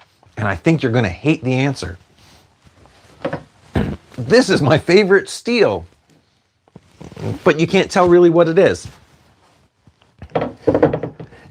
That steel is old steel, and it's from a rock sled, and a rock sled is an old farm tool. And the idea was the massive horses would pull these sleds into the field, and you'd pile it with rocks and drag them off to the side of the field to build your fences. Because that steel had to put up with so many forces, it's got a high carbon rate, but it's old steel. I make that statement because the new steel has magnesium and something else. Slows the rusting portion down, but it doesn't allow it to be as dark, and there's just something magic about how that steel moves. I like a lot of old steels. The one modern steel I use is an O1 tool steel. It is the founder of one of my nicest knives. It's a leather knife, and that is always sharp, but it's troublesome to heat treat. I like the old stuff, and I like water quench. Have you ever read Blade of the Immortal? Lots of really cool hypothetical weapons. Blade of the Immortal. That sounds really familiar. Was it a character that just continues living and just slowly keeps collecting weaponry? Because if so, yes, I know of that one, and there's some awesome pieces of steel. Thing is, I'm going to need like a bigger wall with all the things we have to build. Moonchilds. Ooh, Moonchild. You're up there. Hello. Ever done any traditional kyudo with the old? Yes, I have. So when I was studying Niten Ichiru, there was a class next to us that had my senpai that studied the old form of kyudo, but it was the warrior's form where they would also shoot from one knee. And one day my teacher that was also studying there allowed me to fire his bow with all of the accoutrements. Yeah, I want to not only get myself a bow, but start practicing that form. That there's just so much to be able to fire with that intent of opening the back. So I've done it very little, and I think it's amazing.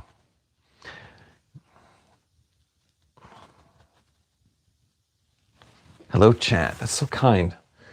Smack, attack, and like button. You're awesome. Whoa.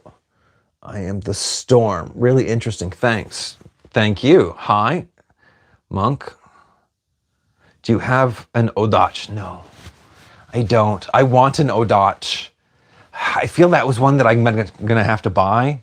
Okay, total rant right now. There's a character in a Ghost of Yokai? Doesn't matter. And she pulls the blade, but as she pulls it, she grabs the blade and draws off the back. Ever since seeing that, yeah, I want an Odach. Just solely to practice the drawing techniques, because there's so many drawing techniques for such a massive blade. And I think functionally, which seems a strange word to use here, the Kanabo and the Odach, I think, would be very similar friends on the battlefield. That's a big story for no. What poison was most often used by ninja and how they poisoned their targets? Ooh, that would definitely be time period wise. You think just letting your steel rust in many cases could have been the most accurate way and most well thought out way, just not having the tetanus shot. Past that, I'm going to guess a whole lot of animal feces and other natural things that you let rot just long enough that you just get odd blood poisoning from. The humble stick is the only weapon that I have found that I can carry every day without the need for discretion. I've made a few walking sticks, but learning techniques can be slow going. That's a great point. That is one of the best, because it's humble, but the moment it's a walking stick and you add a limp into it, it's never going to be a weapon. And it's always in plain sight. That's an excellent comment. That's one of the best self-defense tools, because it's always right there. And it is humble. There's just something very Shaolin of the stick. I like blades. I've been training with Manrique Kusari for a couple years, and the main thing I found difficult was being able to control the recoil after it strikes. Hit my poor funny bone way too many times. Yeah. It is that flexible tool. That's why we all have to practice with them, but it's that dissipation of energy. Yeah, your elbows would be very sore at times. It's fun. My elbows are sore just thinking about it. Okay. That makes sense. What I kind of imagined was so much like a hole, but a rounded pencil. So truly an indentation. Yes, 100%. That would make it easier. That alone would give you that grip point, just that indentation, and you could do that while it was hot. And it wouldn't defeat any structure because you wouldn't be removing anything. You would just be moving. No, removing. I don't, that's going to be used for something somehow.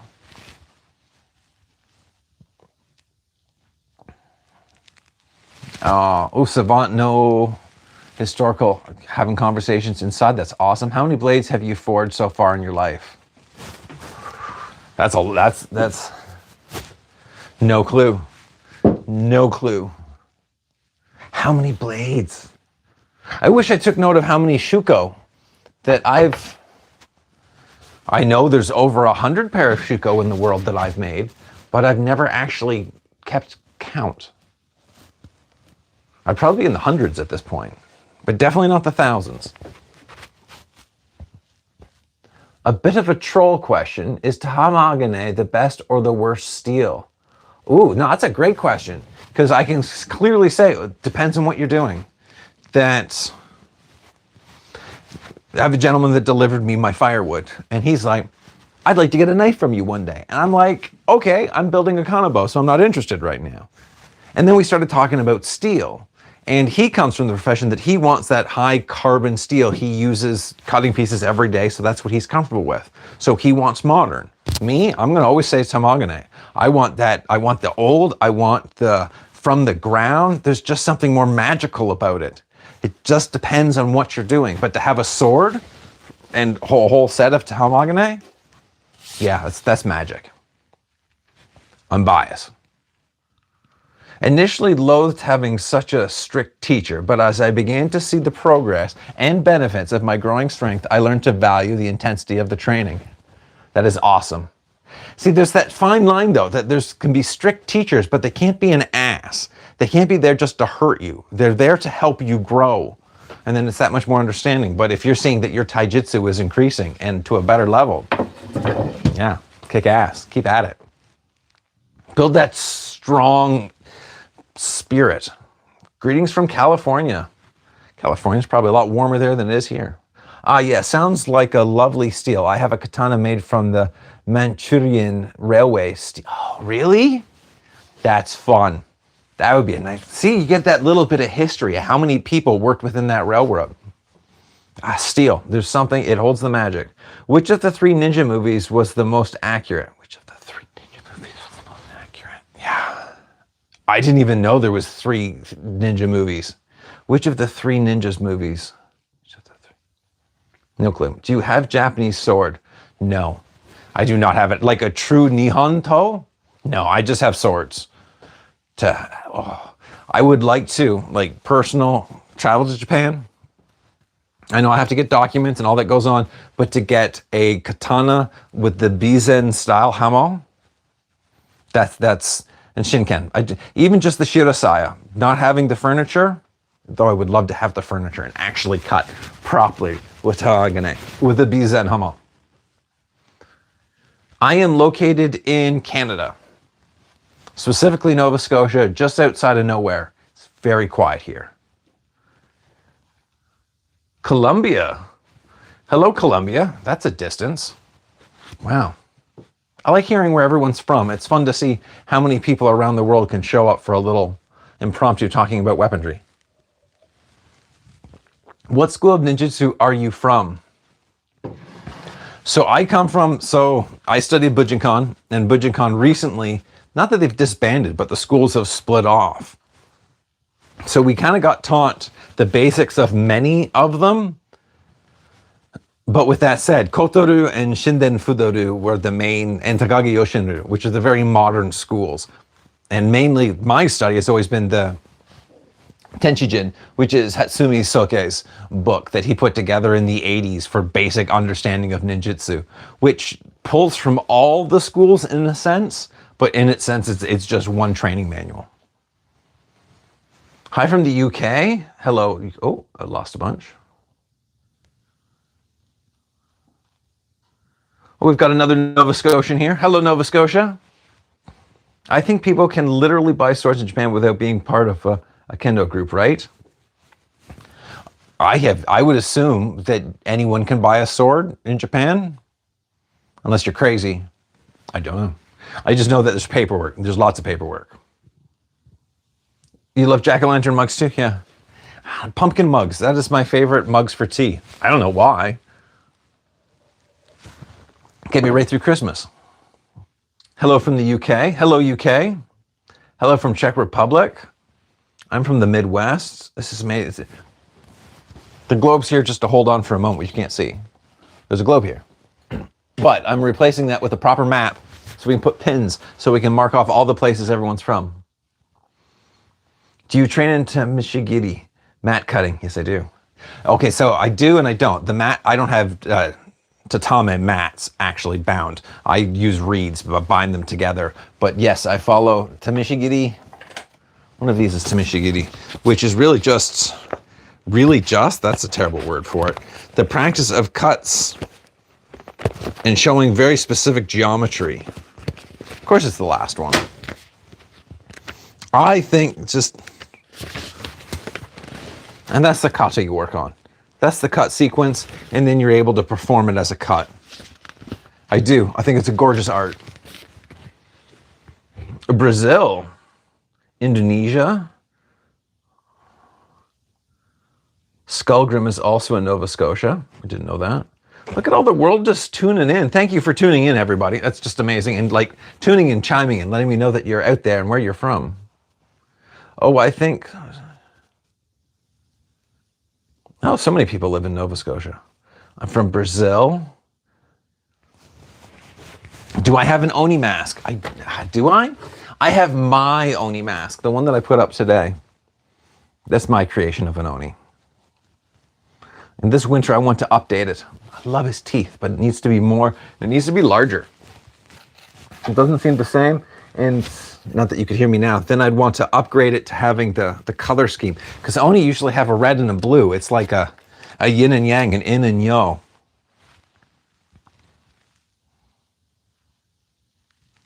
Are you staying in Japan? No. I want to travel back to Japan. A part of me would really like to go back to Tokakashi and like find a place that you could actually winter in. Because when I visited Tokakashi, that was in November, it closed down because the winter gets to such a point that there's no traveling back and forth. I think that'd be an awesome opportunity just to live in a foreign country, give into that training. I think it'd be great fun. My wife is Japanese. Her grandfather had a real katana. Now it is her dad's. Oh, you actually have a family sword passing through the lines. Because there's the big sword collection that went on. They lost so many of those heirlooms. It's fun to think that you get to participate in that lineage of steel. Oh, that's just something that you can't buy that. You can only participate in. There's something so much realer.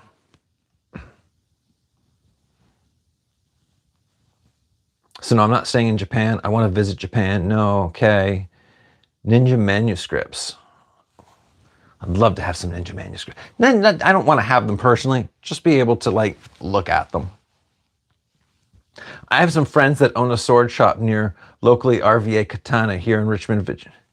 I know some friends, a sword shop here locally, RVA Katana. Are they the ones that are on TikTok that are always showing off their swords, but then they have all their swords on wheels that move over to the side and he's always showing off something historical? I might have a run, but thank you for awesome streaming. I hope you wasn't too much of a distraction. If you want a good app for kanji study is my teacher recommends. Fun. I do. Kanji, finding the right stroke order and the right lineage, yeah, it would be good to have a right app. So thank you. Very funky Oni, thank you. I like that Oni. He needs some change though. We need to upgrade him. Have I done much combat in masks? I did a whole class. No, I haven't. That in my class in Toronto, we did very little. In Japan, we did a whole class covered in masks and the whole thing. And I think we wanted to expand it. The teacher and I talked about it. There was something that you couldn't see whom was coming at you, but it was a great opportunity to study the taijutsu. You could see who people were because you knew how they moved. You knew how they just acted. But when you took away their face, it made it so much more interesting that you no longer were prepared for what was happening. Everything was brand new. Have you done much combat? Oh, that was sword-wise is dependent on your country laws. So, oh, you're in UK, you've got a lot of sword laws. Not that I have any responsibility over, but I'm sorry. For behalf of all of us that have more aspect of swords, I'm sorry. And have bought from Japan. Oh, he's got Nihonto. Also, you can get an antique Nihonto with Hozon papers, which authenticate them and their age, and Smith. Because you're buying a piece of art. When you're buying a sword, it might as well be a piece of canvas. It is just history. I'm from Germany. Hello, Germany. And tomorrow I'm going to the Bunjikan seminar that we will be doing Temishigiri. That is awesome. So you get to actually participate tomorrow in Temishigiri. I'm a little jealous. Cut well. Cut well. And in Germany. And you know what? Say hi to everyone there for me. None of them will know me. It can't be sent outside Japan. Some swords can't, but can foreigners own swords? AOI in Japan are a very reputable sword dealer in Japan, and you can buy online from them. Cool. I'm from Germany, and tomorrow we're going to the Bunjikan Center. We'll be doing some Michigiri, and I'm just reading them over again, but have fun just the same. Do you have a shop on online shop, sell art? Well, currently, no. How much time do you practice? I practice as much as I possibly can. Specifically on posture. That posture should always be participated in. But as much of the actual practice of proper kata, not enough. And I do have a shop, and it will be opening up again, but I think right now I'm being really selfish, and I've just been focusing on building for the channel. Come to Colombia and we can learn traditional machete and stick fencing. Wouldn't it be great just to travel around the world and give into all of these different arts to practice a little bit, to like take the best parts and make them your own?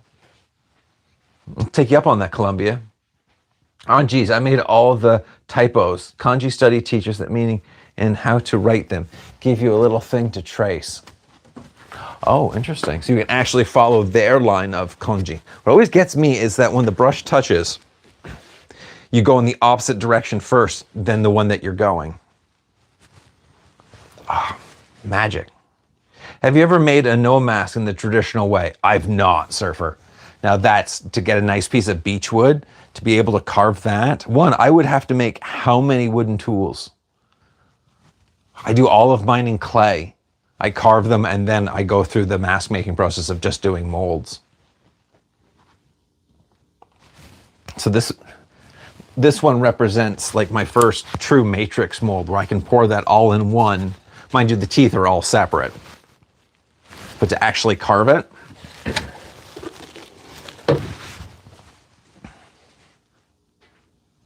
yeah, you can get a sword from Japan, but there's a lot of paperwork. One of my swords is 600 years old, plus I was given a sword by a best friend of mine. Lucky you. That's pretty great though, 600 years. You have the paperwork with the tag. Ooh. Do I train in any types of archery? I want to get into Kudo, the Japanese form, and specifically the warrior form, where they're technically drawing the arrows off their back to pull down. I think it's great.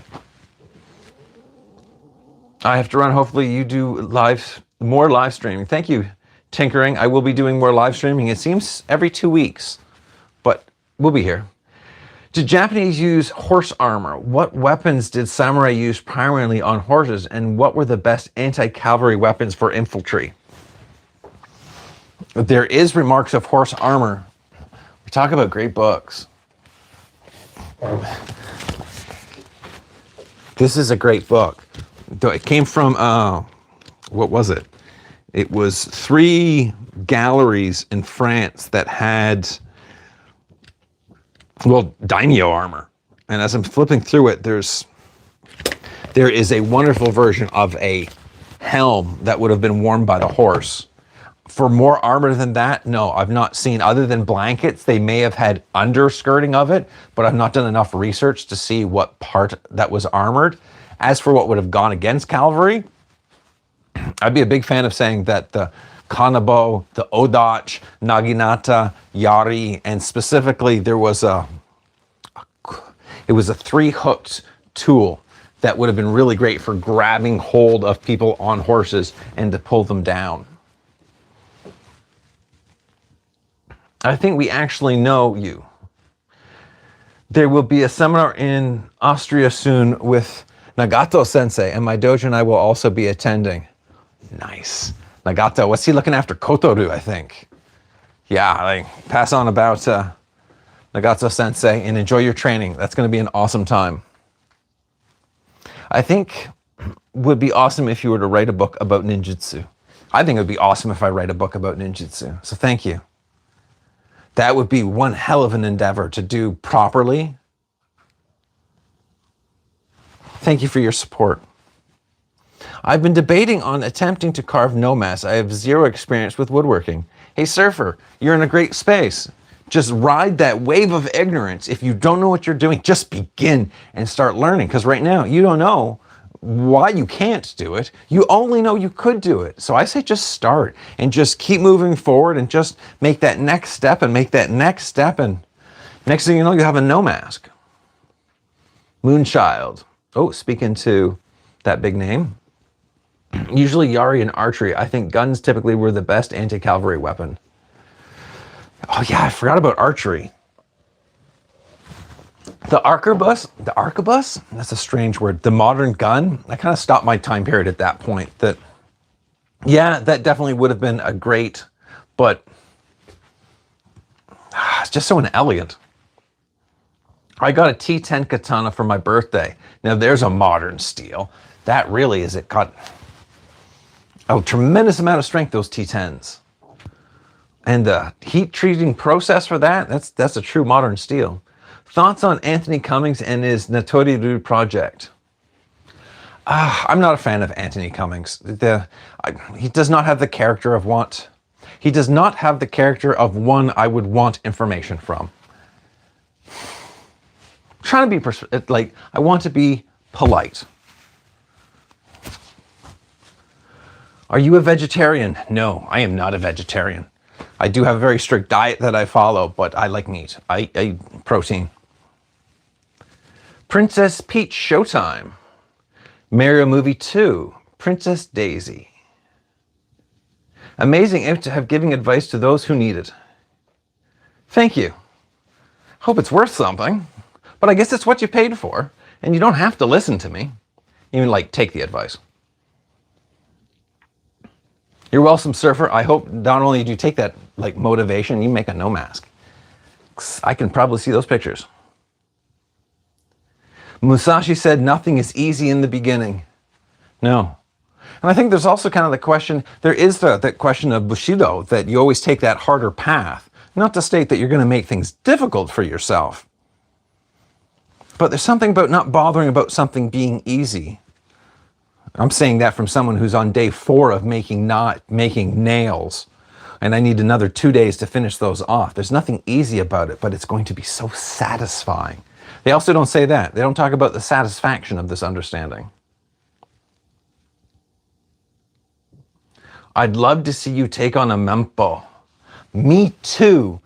Okay, I don't know his name, but there's a dude on YouTube that I've been watching, and I thought it was paper when he first started working, but the tools to be able to create the Mempo, I will state even now, making the helmet is going to be much easier than making a nice looking Mempo. To make a gorgeous Mempo, so thank you for your support. I'm going to have to take the same, kind of ride that ignorant wave.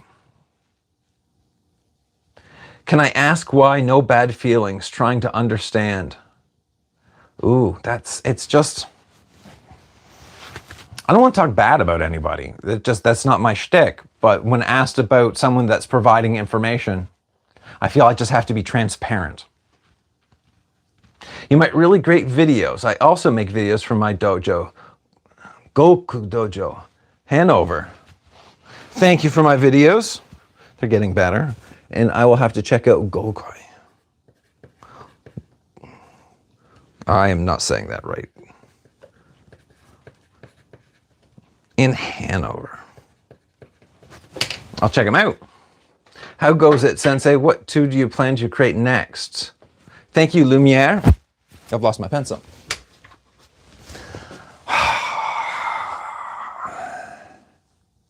I guess I don't know. I want to make an anime kunai, but that's, I think, just my own personal. I've made two before and I've not liked them. They've not had the right proportions, but that's not something I've really created yet. Wow, I feel like I should have an answer for it because the kanabo is going well, but that's already well going. The saw sword doesn't really count, but I feel that there was something in, yes. Yeah, I remember what it was now. It's a precursor to the saw sword. So it's a kunai, but it's a heavy bladed kunai. How do I make that statement? So the kunai head should be about twice as long, and I want it a little wider. Same size handle, but it's covered with saw blades. But it's not meant to actually cut through anything wood, that the steel is on strong angle. So it still is everything that a kunai is, but with teeth. If I had a 600-year-old sword katana, I would never even swing it. I prefer to get a Chinese-made one, modern steel, and learn without worrying about damaging a piece of history. Okay, I understand that point 100%, because that is something gorgeous. But I could spend all day training with my wooden bokuto and get all of my practice in. But let's say I've trained for a few years, and now it's time to just participate. You could join like 600 years of this sword participating in those cuts. I just don't think I could resist. I don't think you should resist. I think that's just worth it. Have you seen the bow stick in the reinforced ninja and studs? You know, some of them are made with the love and try to make some. Bow stick with the reinforcement. Yes, so I'm thinking what I'm hearing from that is a tetsubo. So it would be much like, this is kind of a sad size line though. A little thicker, maybe 2 inches, and it's armor plated. So the spines have armor and it has multiple rings. Yeah, that is definitely off the ring because it's a bow staff. It's a stick. It's one of those essential tools, but now it's armored that when swords are coming down, there's that, you can not bat them away, but you get my point of blocking and defending. So it is on the list. And for studs on it, yeah, I would like one, because of the nails I've been making for the Kanabo project, I've learned a lot. There's a lot of ignorance being shed over how to make nails properly. So I want to revisit that and make a bunch more nails. You practice meditation, Zen, to control emotions of the action. Yeah, I spend a lot of time in meditation. It's a time for us all to be able to perceive our own actions. You can see ourselves, and then I can kind of view how I am. And I think it helps in understanding, like making these videos. I realize though when I write, I use the word because, but when I film, no, it's just cause. And I have to accept that about myself. Thank you, I enjoy your content. Thank you for sharing that. What do you do for a living? Yeah, I guess it depends on what you want as a living. I make stuff and I sell stuff. Most of it is ninja related. That is what I do. A lot of training tools and a lot of wooden tools, and sometimes just out there projects. A little of everything. Do you know Chris? The name of the Chris? If I'm thinking correctly, that is, I call that the assassin's dagger. If it is a simple handle and it's a wavy blade, it's a really interesting steel. And the reason I call it the assassin's, because there is styles of that have a rat tang, which means a rat tail tang. It's a very small tang, and specifically, they don't temper that blade well. They make sure that that end tang can snap. And the idea is that once it's inserted into the target, you break it off and you present that handle back as kind of as a statement, the job is done. So if that's the one you're talking about, yeah, and I think it's got an awesome history. I'm not sure what type of music you listen to. There's a rock metal band from Japan called Ninjutsu They have helped me learn Japanese, Bushido, literature, Showa related topics. I'll check it out.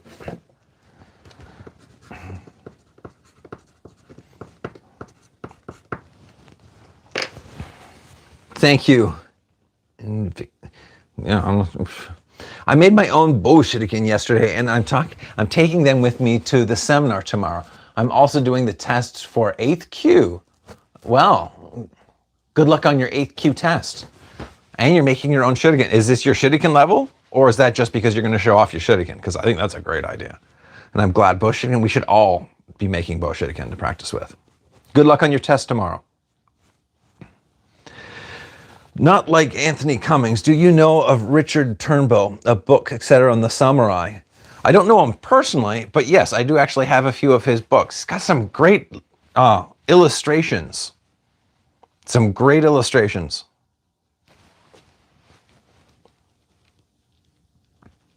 Difference between tetsubo and kanabo. That is an awesome question. And I think majority of it is the size and in essence, expense. I make that statement because a kanabo, and we're going to just imagine both of these are finished, and we're going to imagine that this one is kind of twice the size. This is all being steel, and this is all reinforced with steel, but this on its own crushes. This does not. This doesn't take near the time and expense that something like this would happen, to happen. And I make that statement solely because of how they're written. And a tetsubo is a steel stick, but a kanabo is use the kanji for gold. So there's a more respect given to it. But I think we could see in some cases kanabo being smaller, but having a lot more elaborate furniture. The chance to swing a 600-year-old steel and now be part of its history, oh, I couldn't resist. I'm with you, Frederick. We're on the same page. How could you not just think of how many have held that blade in that same purpose? Like, you gotta say, there's gotta be a little residual understanding coming from that blade. I think Tetsuno is 100% iron and kanabo is wood reinforced with iron. Interesting. Yes, he knows. Oh, last one, Red Bosch. Whoa, those are just a bunch of words. And there is sticks that were fully steel, but I've only ever seen one of them. But I've also seen sticks that have giant wheels on the ends of them. They were just axles. We've got a variety of different sticks and different uses for them.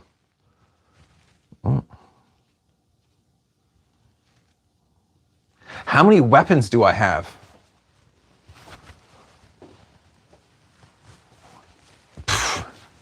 We should guess. We should go. Oh, we're shutting down, are we? How many weapons?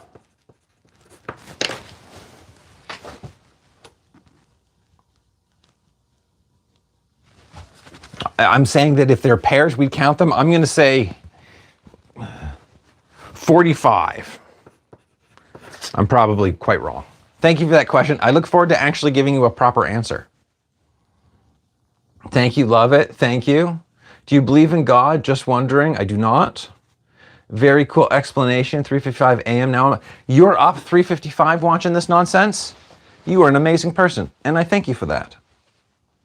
I spent some time in living in Japan, plus my wife is Japanese, and now a teacher and training martial arts, have been training for the past 3 years and now 59 years old and still training. That is awesome to hear, right? Age doesn't matter for training. You just train and you keep on training.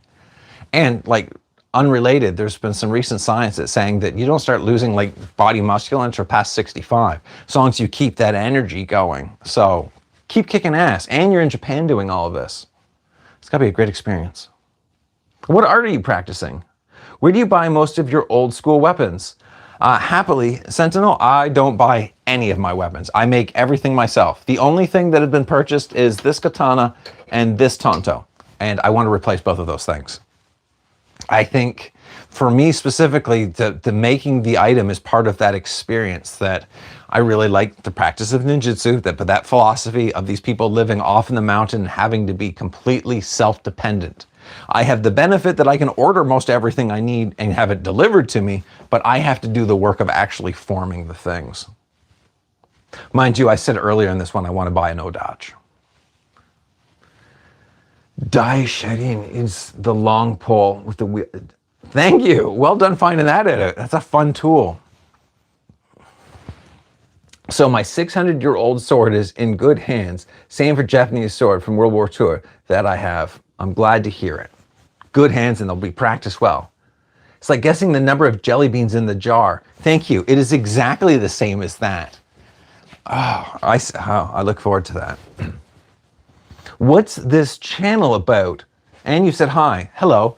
Great question. On the main page of my channel, there's a place for the channel. I think it's a commercial, and it explains what this channel's about. I've not done one of those because I don't know if I know what this channel's about. I think it's like discovery and making of weaponry and like training it and understanding how that affects the mind. But that seems really long-winded. Do you have any tips or references on building discipline in the Japanese style? Ooh. I don't have that there. If it's specifically in the Japanese style, you need to find the book called Bushido. And if you are an English reader, what's his name? William Scott Wilson does a book on it, and it's fabulous. And it goes into great detail about Bushido and what cultural practices like backed that up and gave it power. As for your own personal discipline, I think in a sense it's just like Zazen, that practice of putting those ideas off, that you don't let them interfere and interact, that your own discipline on something maybe isn't something you need to find, it's just that you need to push other things off more often. You are awesome. I love your style of philosophy. Dads, DIY, thank you. Kick ass. You're awesome. Everyone here seems to be always awesome though. That just seems to be statistical. Hello, I love your videos. I used to read Stephen Hayes obsessively and love the culture you're keeping alive. Thank you. That's pretty kind. Yeah, Hayes has got a lot of books and there's a lot of really interesting culture to practice with and learn from. So thank you. You're thinking I'm helping keep it alive. To think I'm an active part in this tradition, that makes me feel really good. It's scary. I could have gotten 7th Q earlier, but I was on vacation for a long time and wasn't there during the last test period. And my sensei is really strict about that. I've been training Bujinkan for 3 years. Yeah. You got to have the right numbers and you've got to be there. For mine, when we were in the dojo, when it came to test day, we started at 10 a.m. That meant the test started at 10 a.m., which meant the floors needed to be cleaned 15 minutes before the test began. So if you didn't arrive for the 15-minute timeline before the test, you didn't get to test. It's just you're not going to respect everyone that came to show up to help you perform your test. No, it's not going to happen.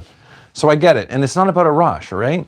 That you're studying for your 8th Q now, and you could have been already studying your 7th, but think of how much further you've got to be in your 8th Q and how much more you'll be able to take to now your 7th. No, you misread the message probably. I've been training from the age of 3 years old. I totally misread that message. Been training since 3. Wow. You definitely didn't spend a week wondering how to do a back roll then.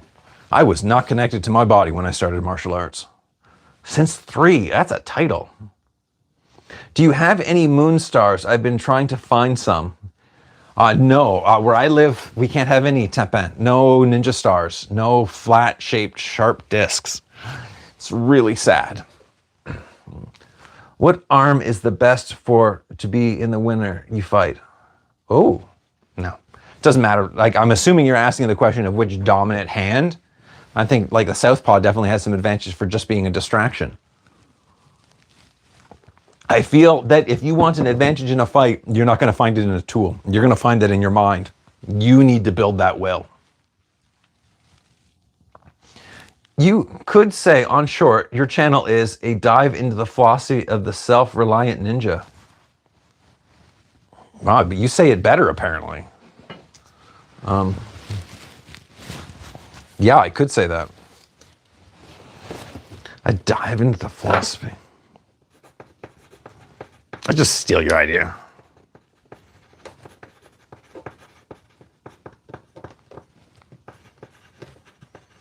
I like the self-reliant.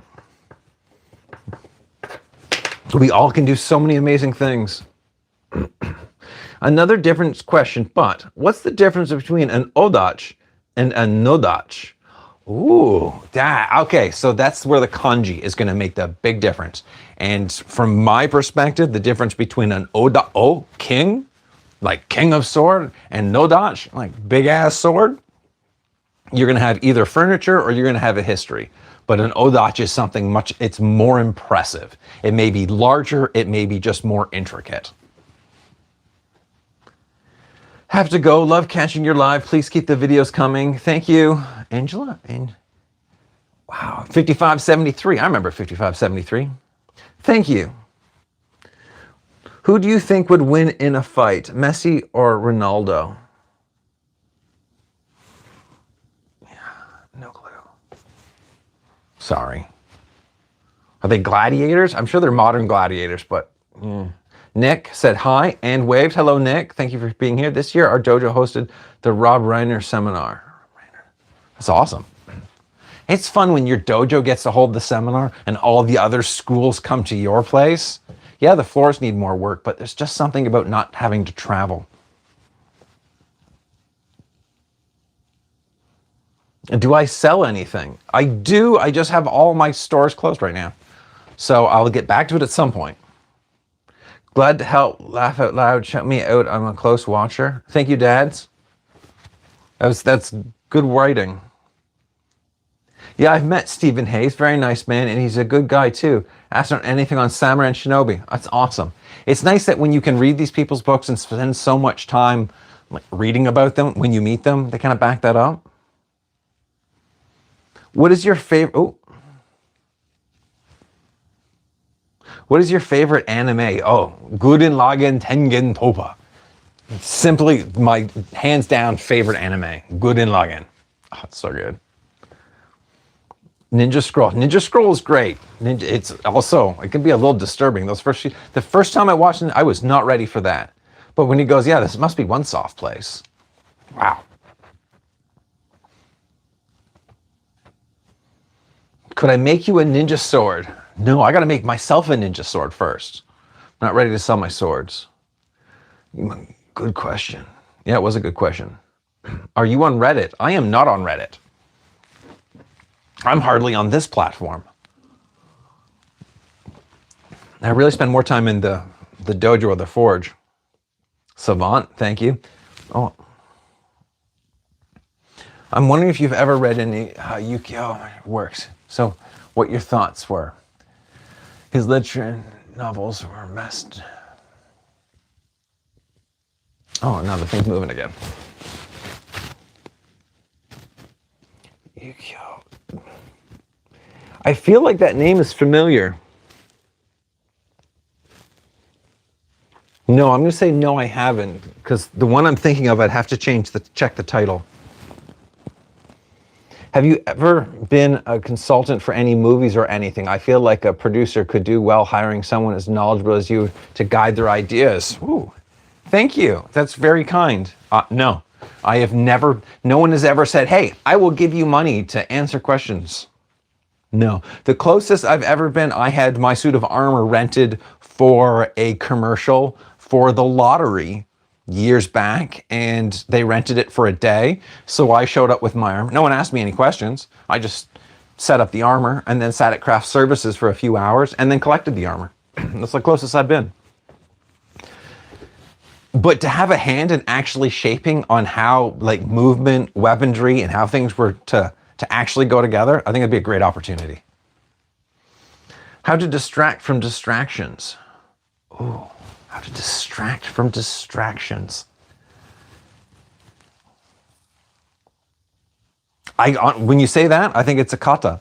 It's like that person that's trying to distract me. They're trying to get me to fall prey to their technique.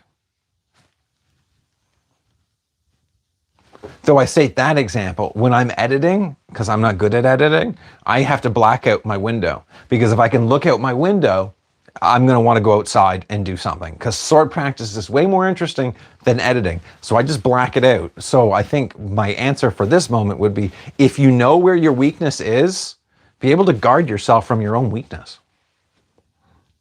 Gotta go and catch some sleep. Yeah, we do have to do that every once in a while. Really enjoyed being here and learned many things. Thank you for sharing your knowledge, and have a nice day. Hope to join more streams in the future, and have a nice day. You're awesome. Thank you. What a comment. And you're going to bed now. So sleep well, train well tomorrow. What is your opinion on Rob Reiner and the year our dojo? Oh, what is your opinion of Rob Reiner? This year our dojo hosted. Oh, yeah.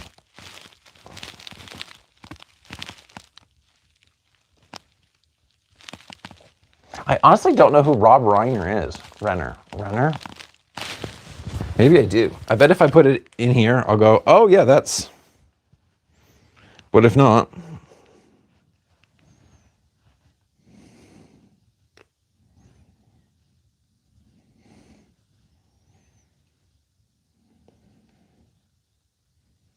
No. Sorry, I'm not familiar. But I'm sure you're going to have a good time. Every Taikai, if a bunch of people are getting together for a Taikai, it's always good fun. Do you ever try to use steel from Japan for your weapons? I'd love to. No, I've not tried, because I wouldn't know. I would have to get steel shipped in from Japan, and I wouldn't even know where to start. Though it would be nice to do a trip to Japan and find someone, because to have that option of actually melting and massaging that steel together to truly make something, yeah, that's an opportunity I look forward to. Do you prefer drawing the sword from your back or side, or I also love your videos? Thank you. I like being able to draw my sword, and since I like being able to wear it on my back, I just feel it's appropriate that I can also access it for use. But when it were to come to actually practicing drawing techniques, no, from my waist, 100% from my waist, all the time. Though I will specify, because I cheat here, that when you draw your sword, specifically in the eye, that you have this turn that you do to draw the blade out. You turn it as it's coming, and you're pulling the mune, the back of the sword blade, towards the bottom of your scabbard. And I tend to cheat. I tend to always leave it in the same orientation so I don't mess with the polish. I think that has more to do with me polishing steel than it does the actual martial art. But to say it quickly, yeah, from the waist. I like it from the waist.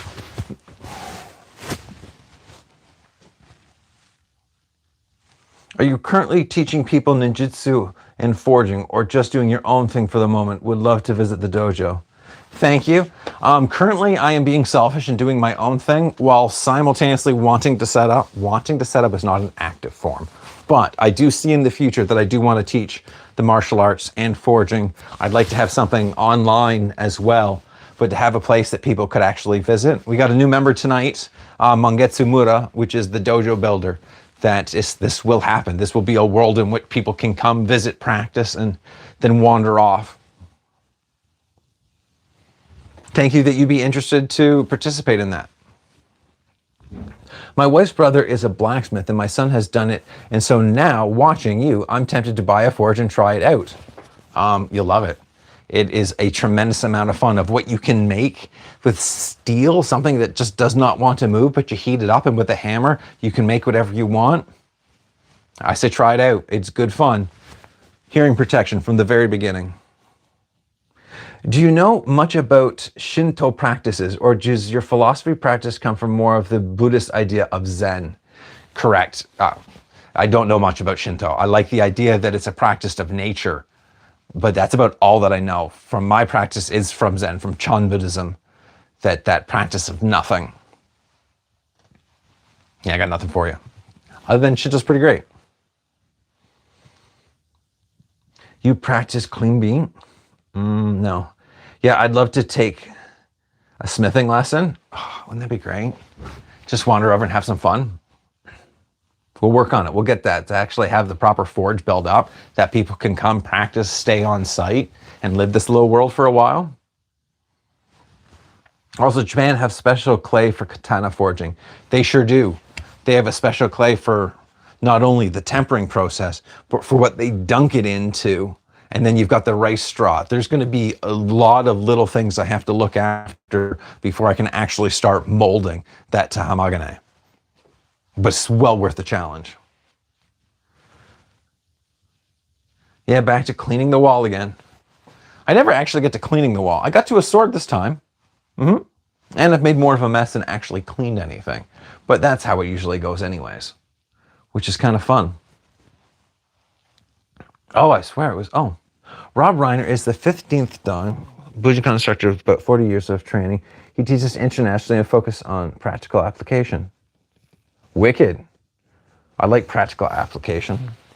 Boy, maybe I have Goju Dan. Is he a politician as well? But I'm glad you're having a...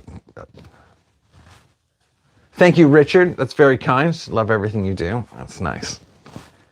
It's nice when, going back to the seminar and having someone that's specifically coming to show you that practice, to kind of give into someone else's timing. There's that you don't know. Specifically, I like the fact when you mix everyone up, all the schools are mixed up, so you don't know what body type, what taijutsu is coming at you and what you can learn. I still have a bug in my throat.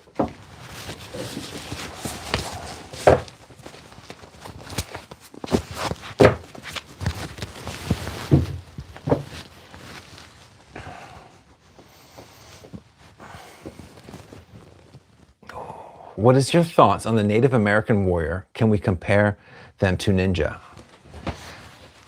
I think I would like to. I think the Native American warrior, that if I wanted to give credit to not why I came to ninjutsu, why I walk quietly, it was because of a Native American warrior. That talking of why would you be making noise? That you don't want to give out your position. You don't want to make a big deal. You want the world to not see you. I think we could make a lot of comparisons, not only just to the battle ways, but lifetime of how they just thought. And what just an incredible mythos. I teach martial arts. One of my GM Sifu of the Ip Man Wing Chun Kung Fu school. I'm a Sifu of Kung Fu and Jeet Kune Do and other martial arts, just Shaolin Kung Fu, Northern Shaolin temples. I love the Northern Shaolin. The Southern stuff's great, but I like how long and deep the Northern Shaolin Kung Fu is. So, well done, Jay. I'm happy to hear that you're teaching and practicing and passing all of that on. Surfer, Shinto is really the reason I got into Japanese culture. The aspect of the most animalistic religion and was the only to really resist Christianization is incredibly unique to me. Yeah, isn't that true? How many other religions totally fell prey to that? And Shinto, that I think paganism does work, but doesn't really fit. It is beautiful from what little I know of it. So it's happy that really means that you do need to make that no mask. Do you drink Japanese tea? I love Japanese tea with the roasted rice or matcha. I like the matcha. I do that because you've got to really whisk it.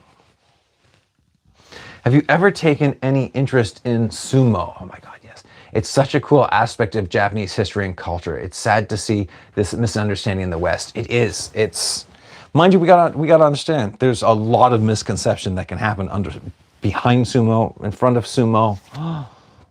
Yeah, I like watching sumo. That amount of power that just knock them out of the ring. There's that simplistic, but that just, I want to say barbarism. It's probably not a word. But there's something so pure about that aspect and just how excited everyone is in that ring. That's just a bit of culture.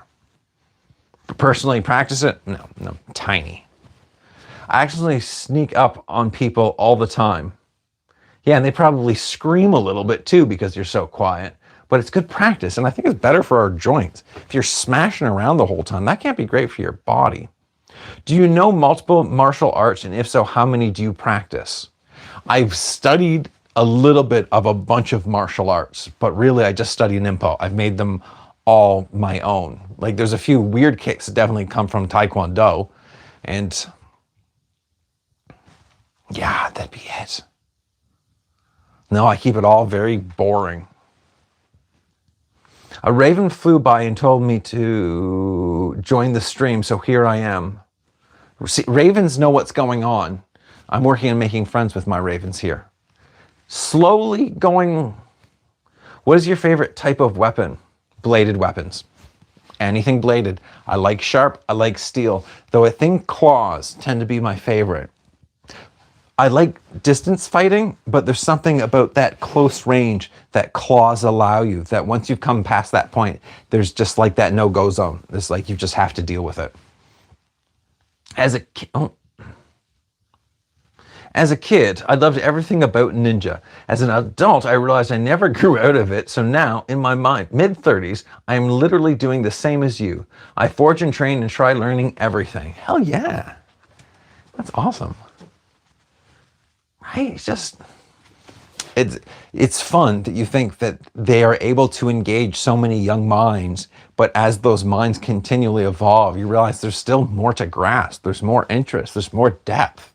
Just keeps going. Very cool. Always hear great answers from you and time for me to see you guys. Thank you for being here, and I'm glad you enjoy the answers. I don't know why I'm not brimstone anymore, laugh out loud. I can't hang out today, so enjoy your stream. I love the content, mindset, and knowledge. Help hustling. P.S. Put your phone on the other wall. Yeah, true. But it's a nicer background. This one's prettier. But thank you. I think you said that last time too.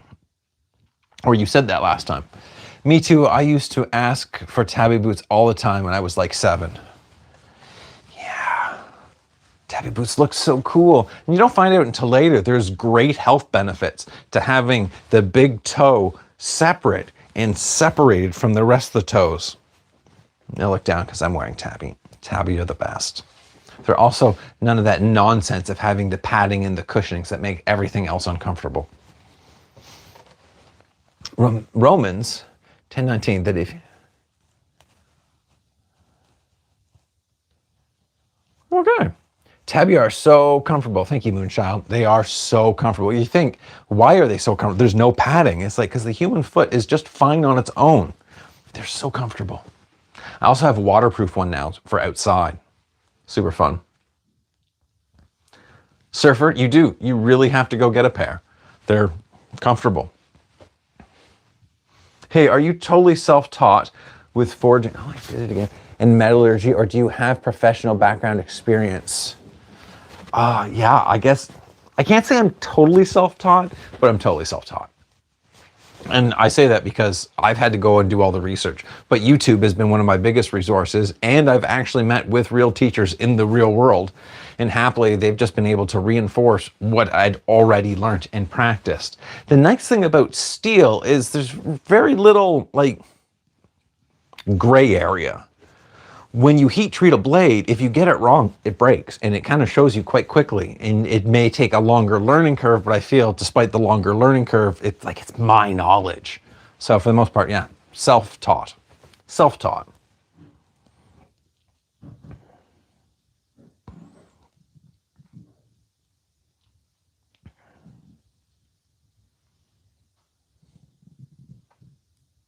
Totally just keep buzzing through all of these. If you were ever forced to fight with bladed weapon, which would be your go-to weapon?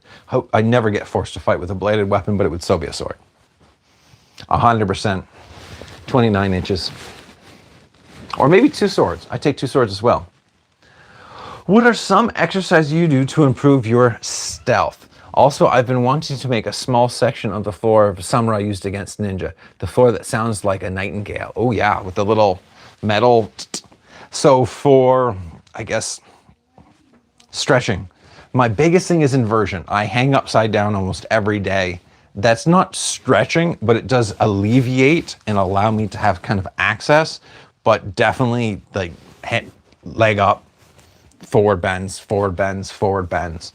I say that for stealth just to keep the feet moving and seiza.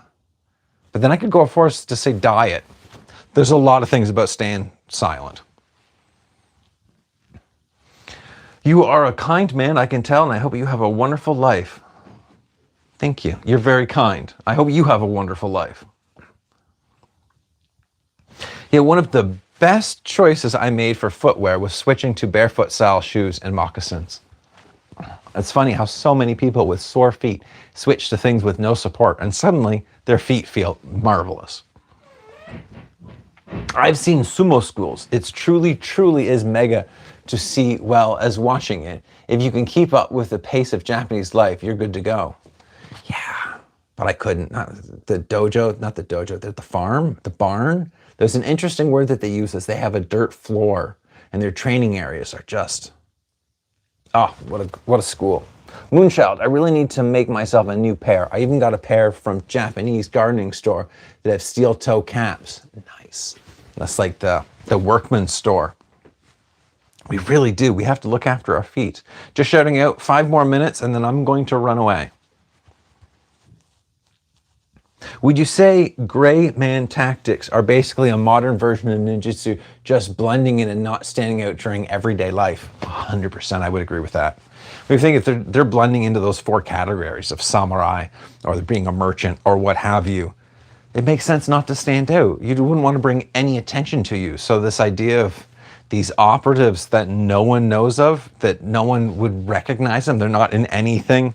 Yeah, that's so much more useful. I own an authentic Shozuka set, and it's not easy to put on at first, especially for Tabby. Yeah, I bet. Have a good one. I'm off to learn how to make no mask. Well done, Surfer. Thank you for joining, and I hope you, well, figure out what tools you need and give into that ignorance. Order that piece of wood right away, and I guess you got to figure out what mask you're wearing. But I'll quit talking to you because you're leaving.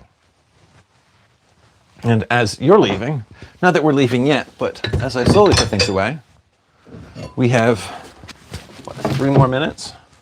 I like to remove all of the toys and just leave them everywhere. So it's nice to set them on, put them away. I love Japan and China. It's my second home for me. Now I'm out of the army. Oh, you would have seen the world being in the army to see both of those countries. It's training full on now, training and teaching. That's awesome. You get to practice those martial arts to practice. So you've been to Shaolin then and actually got to be on the training grounds, seen those divots in the ground that those monks have been placing in there for centuries. Favorite version of TMNT? Favorite version? It's got to be the first comics. That is definitely my favorite version of TMNT. But then after the comments, I go 2003. I really like the 2003 version. Unless we're counting the movie, 1990s. But since that was really based almost entirely off the comics, I'll stick to the comics. I'm sure you can see them there. Looking forward to further progress videos. It's getting there. Just got to figure out what's going to sew them in. Okay. Have you seen the 2012 series? Yes, I own the 2012 series. It's a great series as well.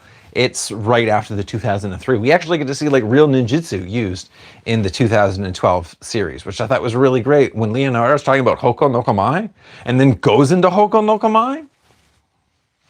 Cool, but not as cool as seeing, which I would really like the 1990s movie to be re-released because the Shredder has a fight scene as he enters in and he sits down in Fudoza no Kamae. I would have loved to have seen that. Moonchild, I've been working on my 6-in-1 Kusuri Mal. Oh, really? It's getting there. Just got to figure out what's going to sew them in. Okay, that's the one I read, but now I understand it. Have you seen that? Yeah, 2012, lots of Bujinkan in it. Yeah, there's a lot of Bujinkan, which we could also say there's a lot of Genbukan. There's some good hits going on. 03 was the most comic accurate. Yeah, it was, and that was great. You notice I skipped right over number 2. No, number 3. When they actually travel through time, that seemed more like the comic book. I like the comic books. I grew up with comic books.